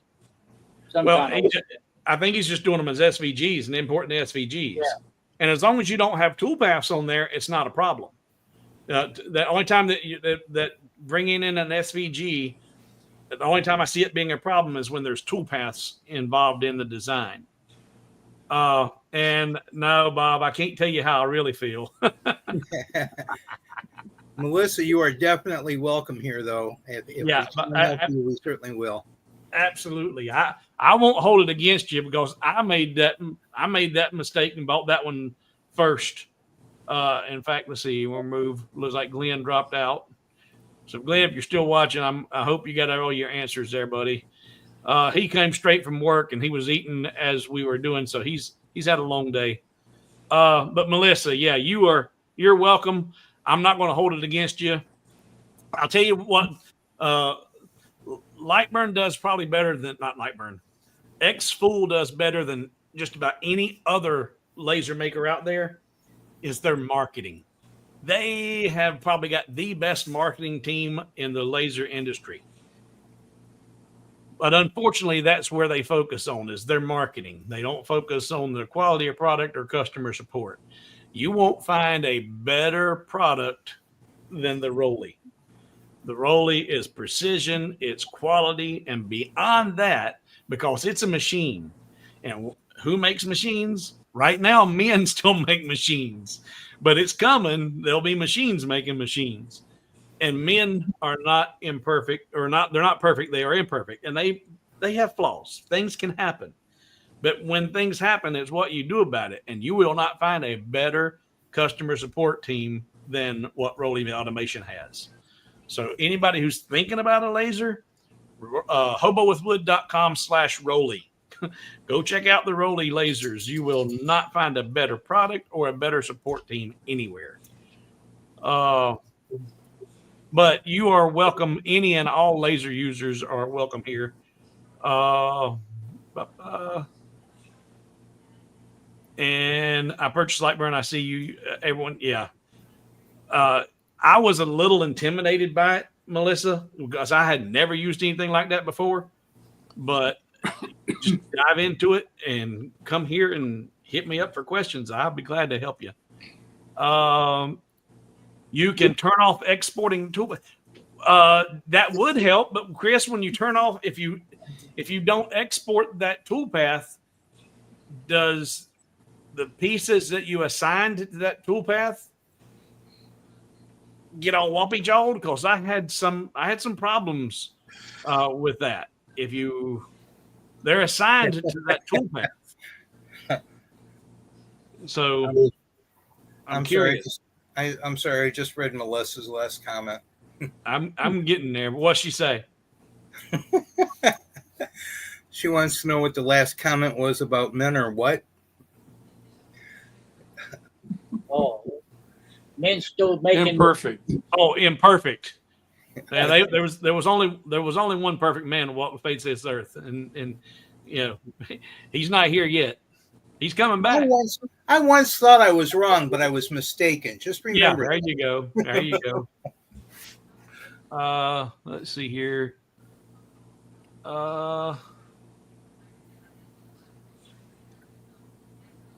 Yeah, I messed up, Melissa. This was if you came in kind of late.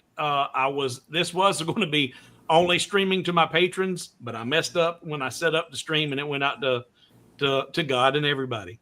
And so we're just making the most of it.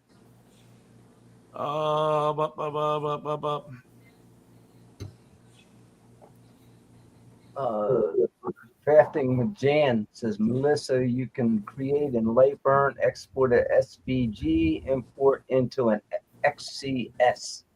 Yeah, that's and that's what I was talking about. That's where some of the problems come up though with my stuff, my files, because I use a lot of toolpaths, and as long as you open up my Lightburn file in Lightburn, it recognizes it's a toolpath and it's not a problem. But when you export it right now, and I'll have to look into that, Chris. Try to export one that way and then re-import it and see what if the toolpaths come back in. Could you? Well, I guess you couldn't do that. I was going to say, you know how like you can click on I call them vectors and turn certain ones off.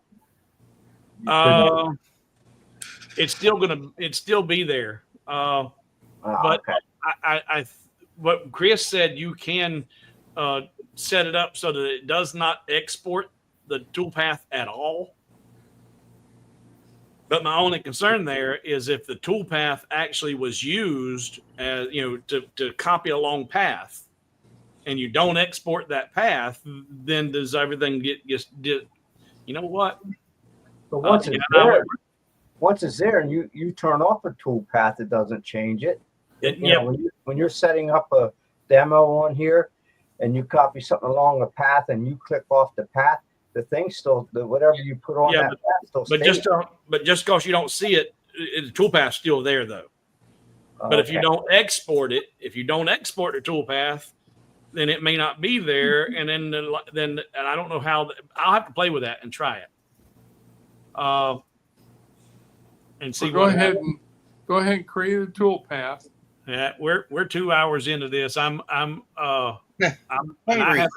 haven't had. Yeah, I'm not hangry, but I haven't had lunch or dinner, so I'm gonna go. I'm gonna if there's no, because that's something that's like what was it?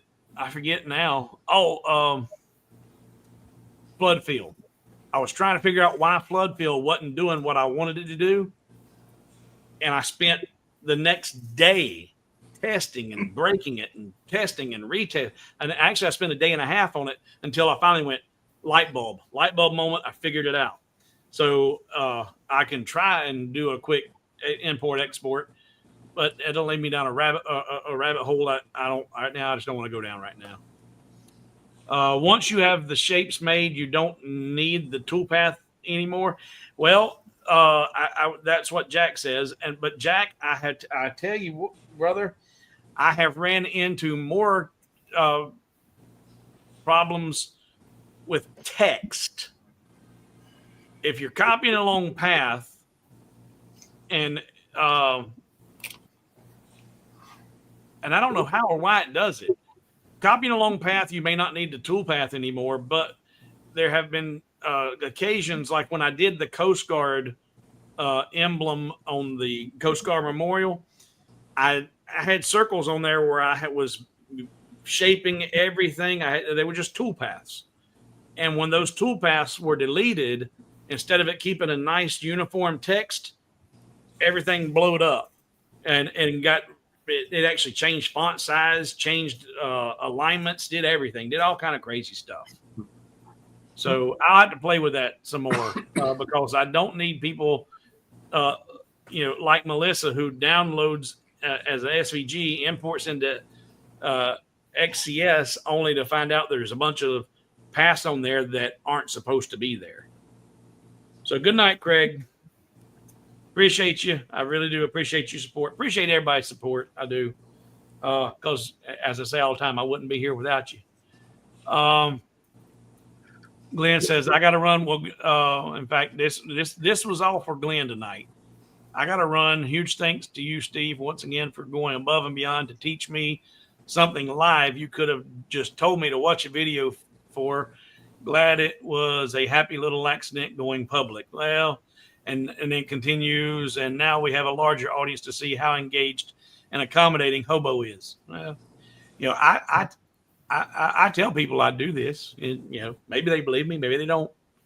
I think it was a great idea giving a freebie out there. It's too bad you didn't advertise it.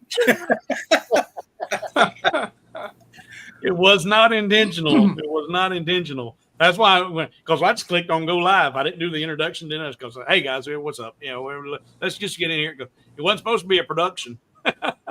Hey, you could, since you got so many new people out there, you could always put the Hobo video up there, the sponsor video on your way out. The one about I think that was it was like the ASPC Hobo. Yeah. That is a great video, by the way. Let's see here. You know what? I need to put that in my media assets. You know what? Let's see here. I'm glad you suggested that. Let's see if I can do this. Add file. I'm going to go over here and video production, asset videos. Well, my computer went, not responding. Oh, it's because I got too much. We'll give it a second to catch up here. There we go. Wait, what happened? I don't know what I just did. It's doing something, but I don't know if it's what I want it to do. Oh yeah, I don't want that. Remove, delete that, and now let's try that again. Add file. There we go. Parody, and that's what I call it. It's a parody promo. Open. All right, now it's loading. I'm curious because the last time I did this, I did it a different way, and with my speakers playing, it was causing feedback and all that. So I'm curious doing it this way. I believe we'll be okay. I believe this will be better. So I'm actually glad you suggested doing this. I got to do something.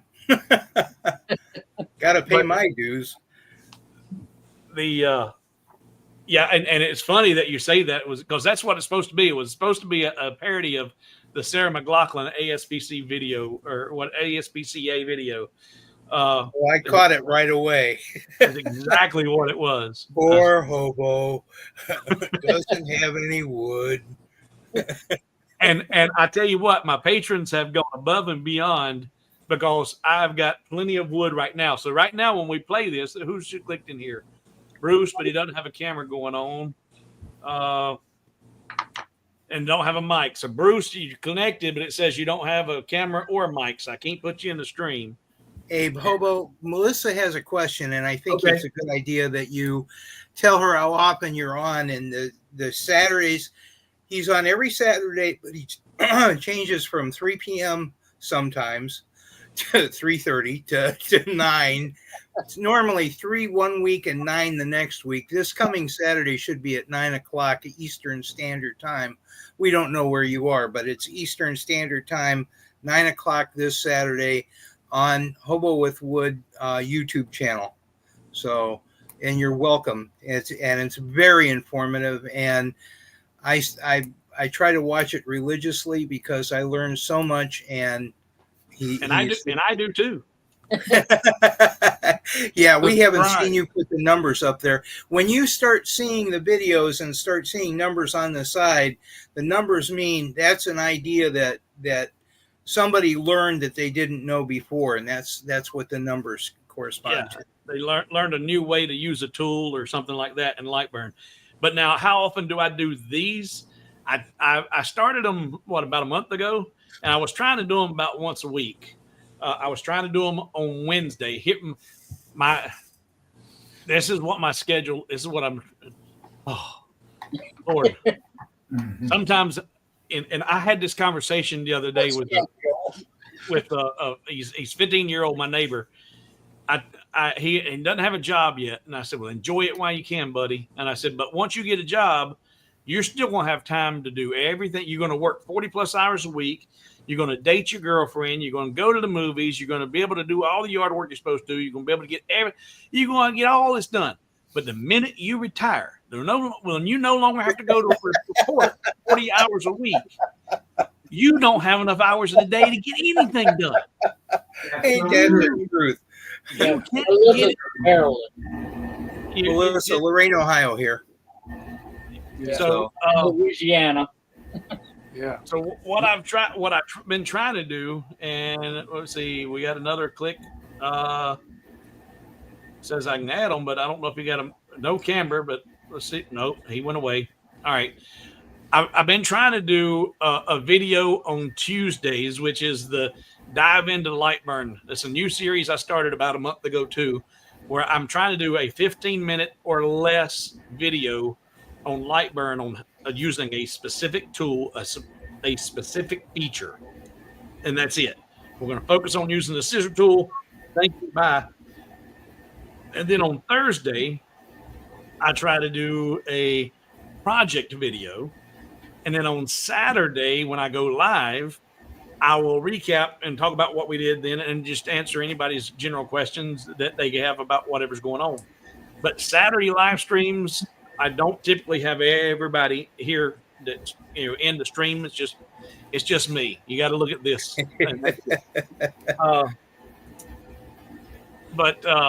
And I'm even playing with a new concept of I'm thinking about starting a whole new YouTube channel where I'm arguing with artificial intelligence, and I'm thinking about doing those on Sundays.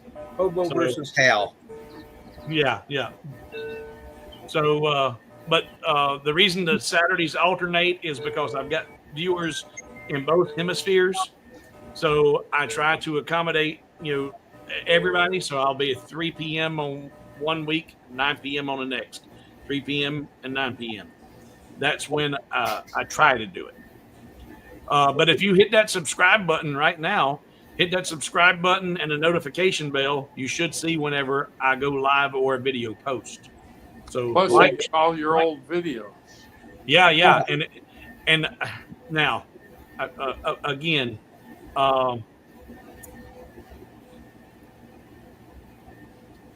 when I first started this, I started it as a joke.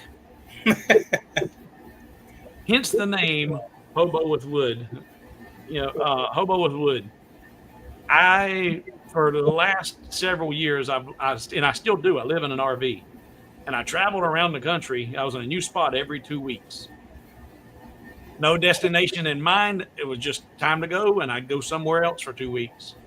And so I lived the hobo lifestyle, and I want to do that again eventually. And travel with my lasers and then drop the patio down, and I'll be at the beach one week. I'll be in the mountains one week. So I still want to be hobo with wood, working with woodwork. But I went at this real silly in the initial. So if you go back and if you went back and watched the first videos, you can tell I don't know what I'm doing. I'm a complete idiot. You've come a long way. I'm still a complete idiot. But I was a complete idiot with Lightburn, and I'm not a complete idiot with Lightburn now. The first videos may be filled with some misinformation, but there's a lot of really good videos that are a year or two old. But the 3-year-old videos, oh yeah, well, watch out. We all learned a lot from them. Say what? I said we all learned a lot from you. Yeah, well, and it is a two-way street. I learned last Saturday. I learned. And tonight I learned. Even Chris learned. Yeah, that was amazing. Yeah. That was a hallelujah moment. Chris said he learned something. That was good. 2 weeks ago we learned you were a movie star. Well, I'm not a movie star, but I have been in TV and movie. Yes, but I'm not a movie star. And Chicago Bob says, and sometimes he's here for 5 hours straight. Yeah, I remember that. So, in fact, one of the jam sessions like this, it went for 5 hours and 15 minutes. I don't remember what we were designing, but maybe it was it the Navy? military. It was the one. It was the one with the ships and the airplane and the submarine. I think it was the submarine one. It was the military frame. Yeah, the Navy one. Yeah, and 5 hours and 15 minutes of us just sitting here collaborating and designing and spitballing and throwing out ideas, and it wasn't my idea. It was our idea. And we did the nurses for over 3 hours. Yeah. Until you had to go eat. What you need to do now, go eat supper. Yep. Yeah. This is breakfast for you now. What time is it?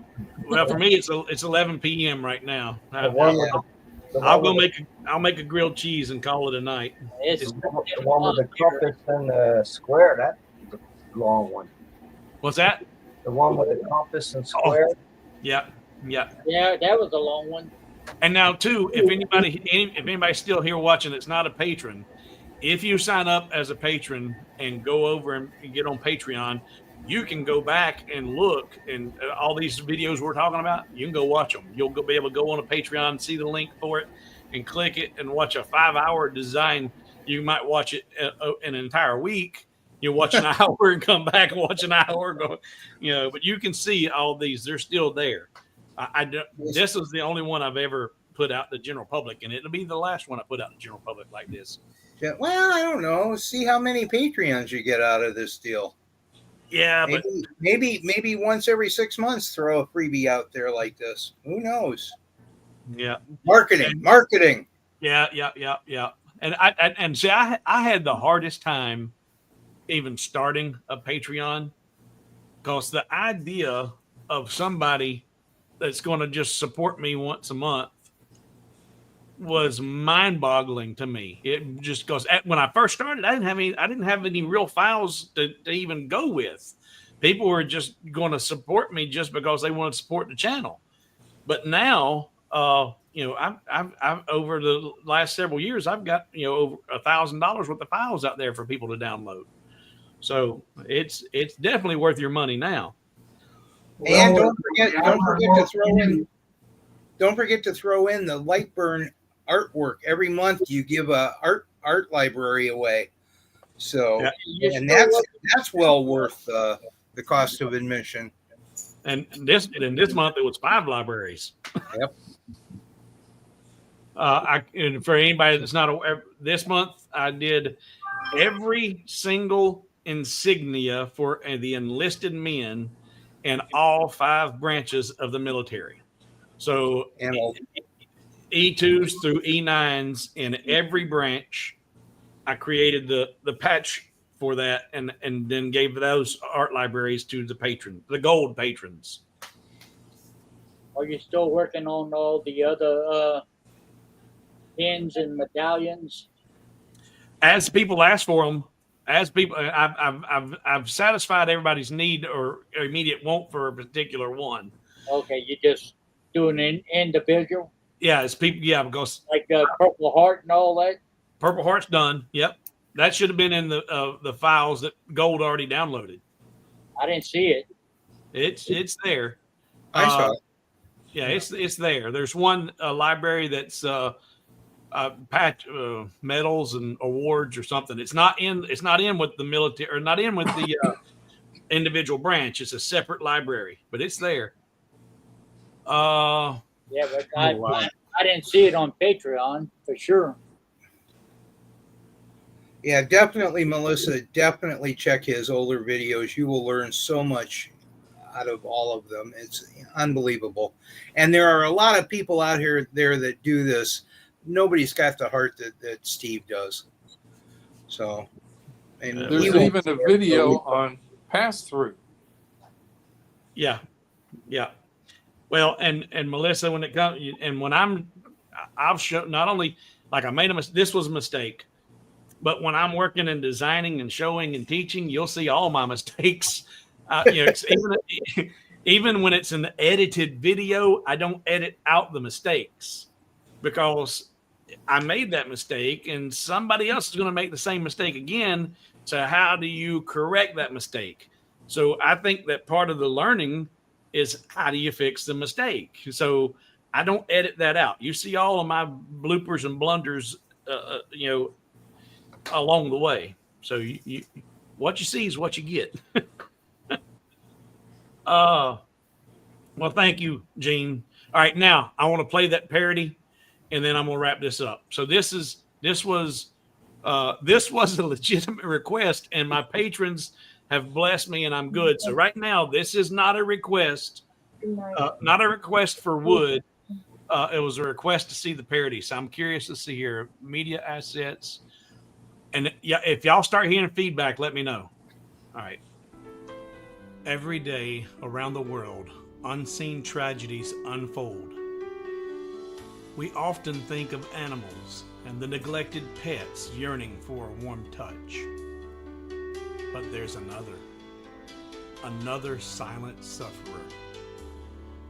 The hobby laserologist. There's no audio. His laser, a powerful tool of artistic expression, it lies dormant. Its beam once carving intricate designs into beautiful. Little low, Jay. So no audio. I heard it. Yeah, it's just low. It's low. Right. It's low volume, but it was there. All right. Well, let's see if this was how I was getting feedback last time. Let's see if this is better, and I will play with that. Let's see. I want to do share. No, I want to present. Present. Share screen. Share entire screen. Share. All right. Now that's there. I want to make that full screen. No, I don't. I don't want to do that. Remove that. Is this what I want to do? And then make that full screen.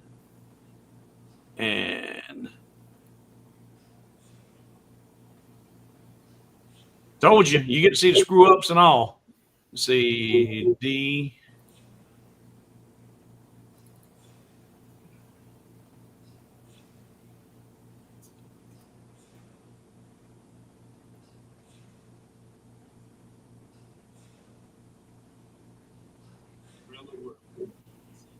See if you can turn the audio up, Steve.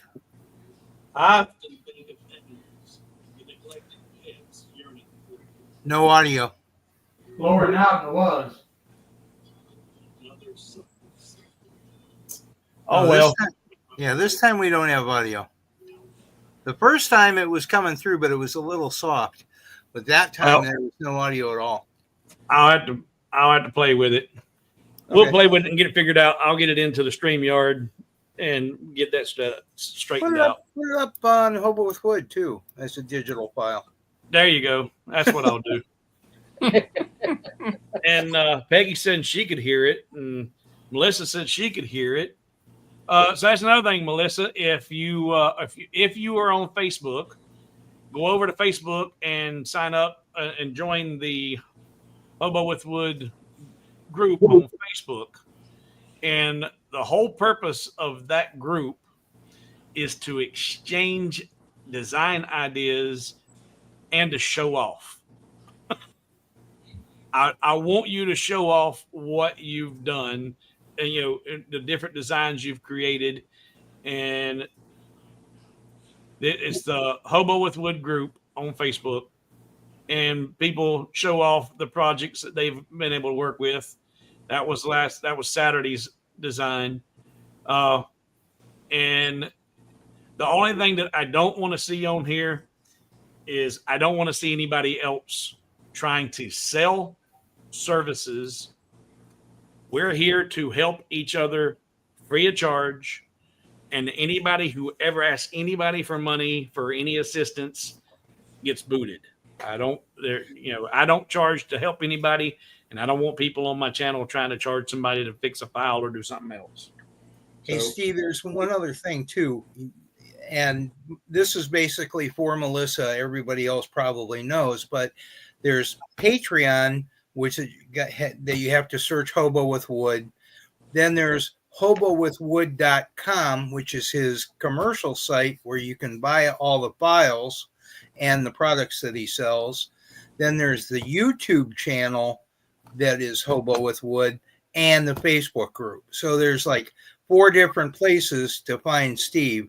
And by the way, Hobo's name is Steve. So, it's, Steve Fortner to be exact. But anyhow, he's been an excellent teacher, and he works at a pace that you can usually grab it all. Plus, he has a website that he's willing to give out. If you have any questions, you can send it to hobowithwood@gmail.com, which is up on the screen, and he'll usually get back to you probably within an hour, unless it's like 3:00 in the morning. Or it's a Sunday. Or it's a Sunday. If it's a Sunday, I try to check out. I typically don't respond much on Sundays. I try to be, where is that at? I want to turn that off. There we go. And I want to turn that off. But hobowithwood@gmail.com. If you've got general light burn questions, I'm pretty good at responding. Unless it's a Sunday.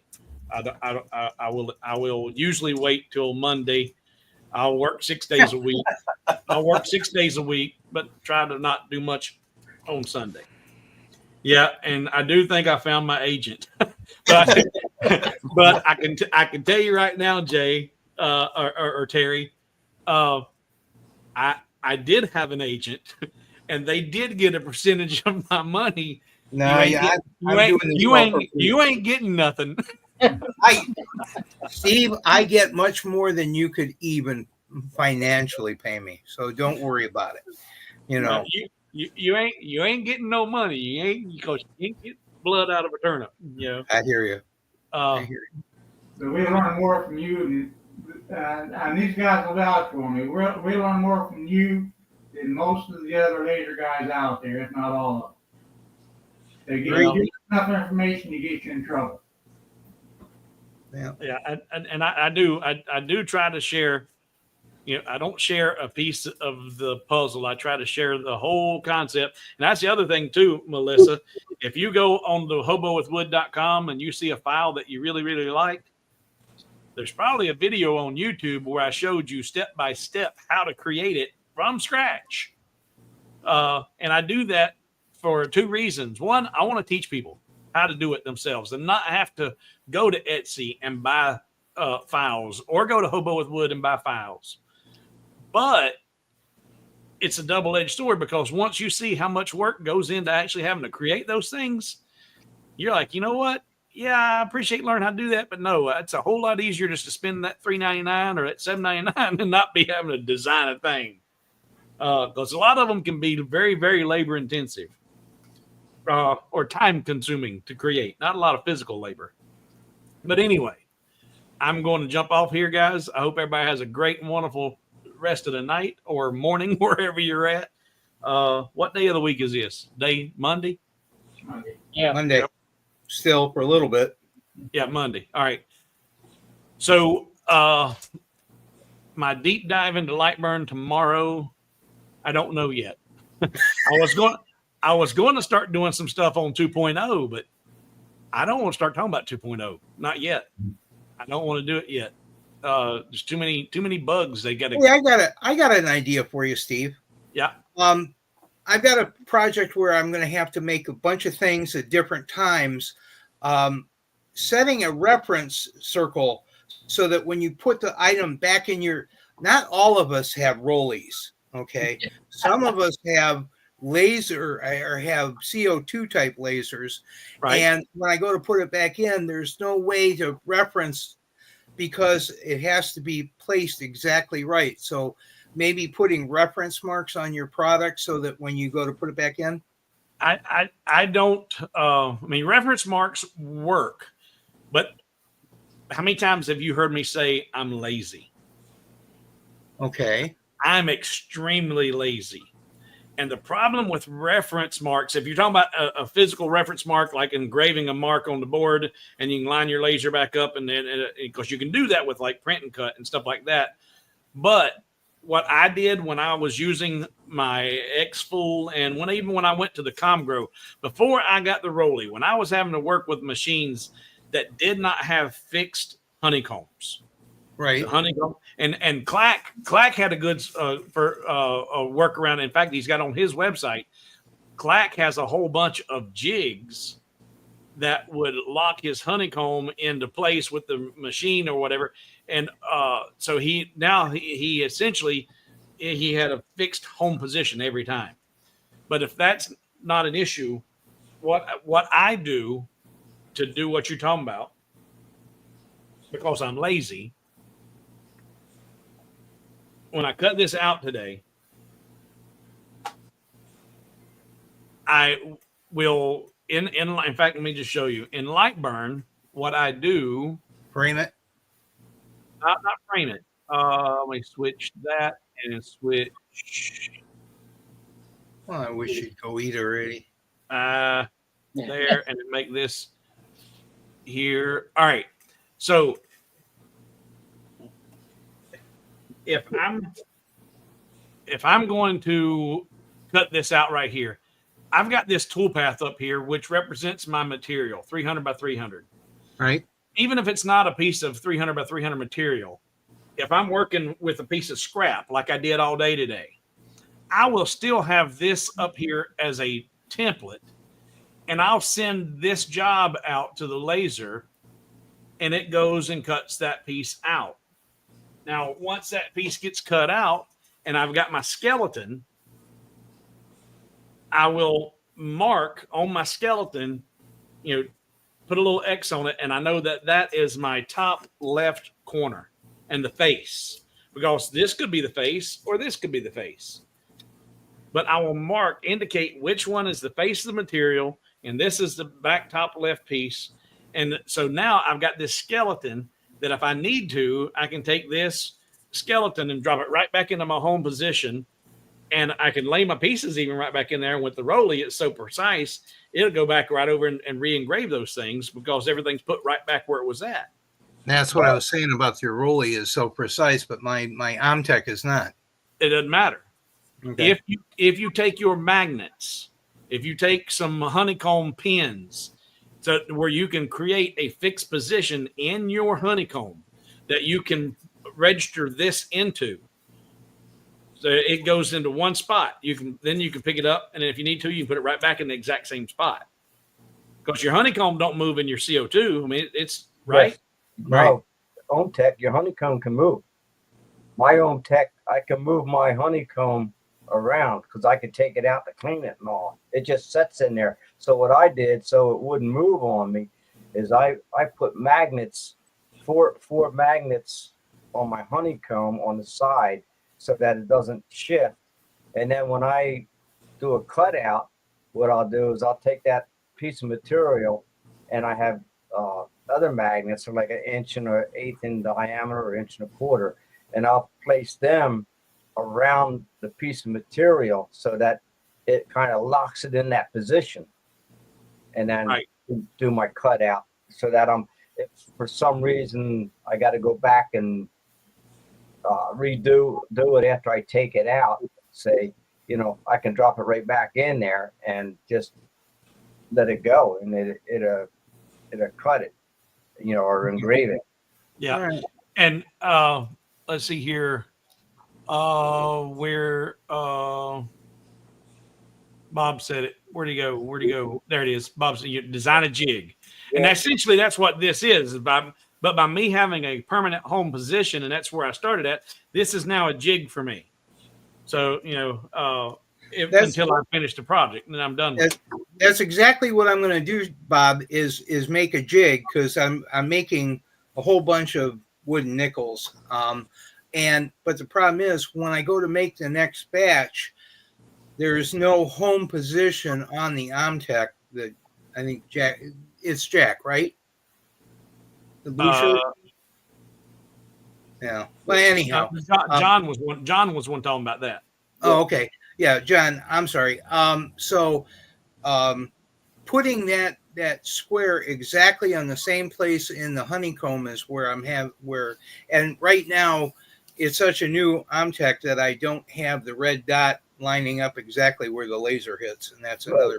That's what I'm saying. Like, if say you have your piece of material, if you just get magnets, and you put, say, 2 at the bottom of that piece of material, 2 at the top, and 1 on each side, you've essentially locked that piece of material size in to that position. So if you was doing like 20 of them, you could just pick that piece of material out, stick another piece in, and restart it. Because like when I do a 2-sided burn, say like I do an image on one side and I flip it over and I want to do another image or something, and I want it in a specific place on that. Right. That way I could just leave that cutout there, that skeleton, flip the pieces over, and then just go ahead and engrave it, because I'll make my layout that same size, and then all the pieces will just fit in there. Or just That's what I'm going to be working on probably tomorrow even. So thank you guys. And how about Terry? He says Chris says cut out a piece and drop it. You making a jig. He says cut out a piece to drop in the use to that. Am I reading? In other words, I got it. I understand completely, Chris. Okay. That's a great idea. In other words, make my own home position that doesn't move, and that piece would stay in there at all times. That's a great idea. That's what I have to do with my atom stack. I got to make a jig if I want to cut more than one, I got to make a jig for my atom stack to go back to the same spot. The only problem with that, though, is you mentioned that your honeycomb moves. Yeah. So mine is a little bit. It's a real new machine, so hopefully it's locked in. The problem is that the honeycomb is bigger than the actual travel of the X and Y axis. So making a jig, that was a perfect idea, Chris. I appreciate that. What size Omtech are you running? 1624, 60 Okay. watt. Yeah, because I'm running what am I? I have a 20 by 28, 60 Yeah. watt, and like I said, my honeycomb, I could pick it up, take it out to clean it. It just literally just sets on a frame there, so it's Yeah. movable. Yeah, Now, it's definitely not as accurate as a Rolly. the and that's something that and I mentioned about the quality of the Rolly and the support and all that, but I am not one here to sell lasers. I'm not one here to constantly promote a new product. I'm here all about learning how to do things. And And Lightburn. and well, light burn, lasers, and hopefully we might even learn how to argue with Chat GPT. Maybe a new chatbot. I just like sharing the knowledge and my experience. But one thing that you will not, and I this comes from years and years and years of working with the public. I have a huge respect for everybody in the service industry. You will never ever see me get ill or fuss or get angry with a waiter or a waitress or anybody at a fast food place because I know what they've dealt with all day, all week. Dealing with the public is a pain. So I have been blessed with being exposed to that. But also I've got since my strokes and my heart attacks, my tolerance level for stupidity has greatly increased. Used to, I didn't have time for it, and whether or not and there's a difference because I'm ignorant. I'm ignorant on a lot of things. And being ignorant is not a derogatory thing because people and so but I shouldn't have said the word stupidity, but because stupid can be mean, but people can be ignorant and just because they just don't know. And so when people ask me a question that is like, okay, that is so basic and so elementary, I am not going to go seriously. That's Lightburn 101. You should, I don't have time to answer that. In fact, who was it? Somebody, Kathy. Kathy made a comment. Kathy said, "I love the fact that when I ask a question, I'm not condescended to, like some others that I follow. I am still new, and I don't care if I've answered this question 30 times today. I'm going to answer it the 31st time with just as much patience as I did the first time, because we're all at different levels of experience and learning. And if you have taken the time to reach out and ask me for help, then I'm fortunate and blessed to have you ask that question. I'm not looking at anybody as being a hindrance. I'm glad to be thought of. Chicago Bob said we're going for 5. What's that? Chicago Bob said we're going for 5. No, we're not. We're leaving now. We're leaving. All right, guys. Let's see. Wait a minute. Here's the question: would tape around edges or cardboard jigs be helpful? Yeah, and that could work. You could cut out cardboard as that place. Tape down your cardboard and cut out a piece and make that your home corner position.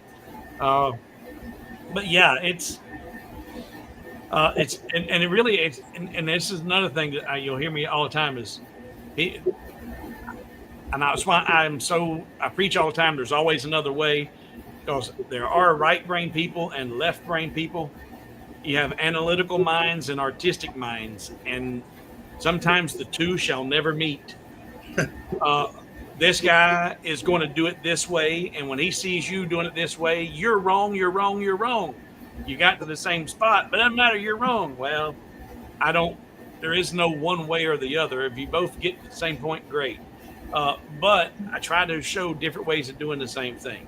And it's because it's a matter of what works for you, what registers for you. So, all right, guys. Yep, I am, guys All and right. gals, and I'm trying to do that, guys and gals. Instead of, and if I ever say just guys, I'm referring to the gals too. Y'all have a good night, and I will see. I'll see you this weekend. See y'all on the next one. Take Yep. care. Yeah. Hope to see you there, Melissa. Yep. See you then, Melissa.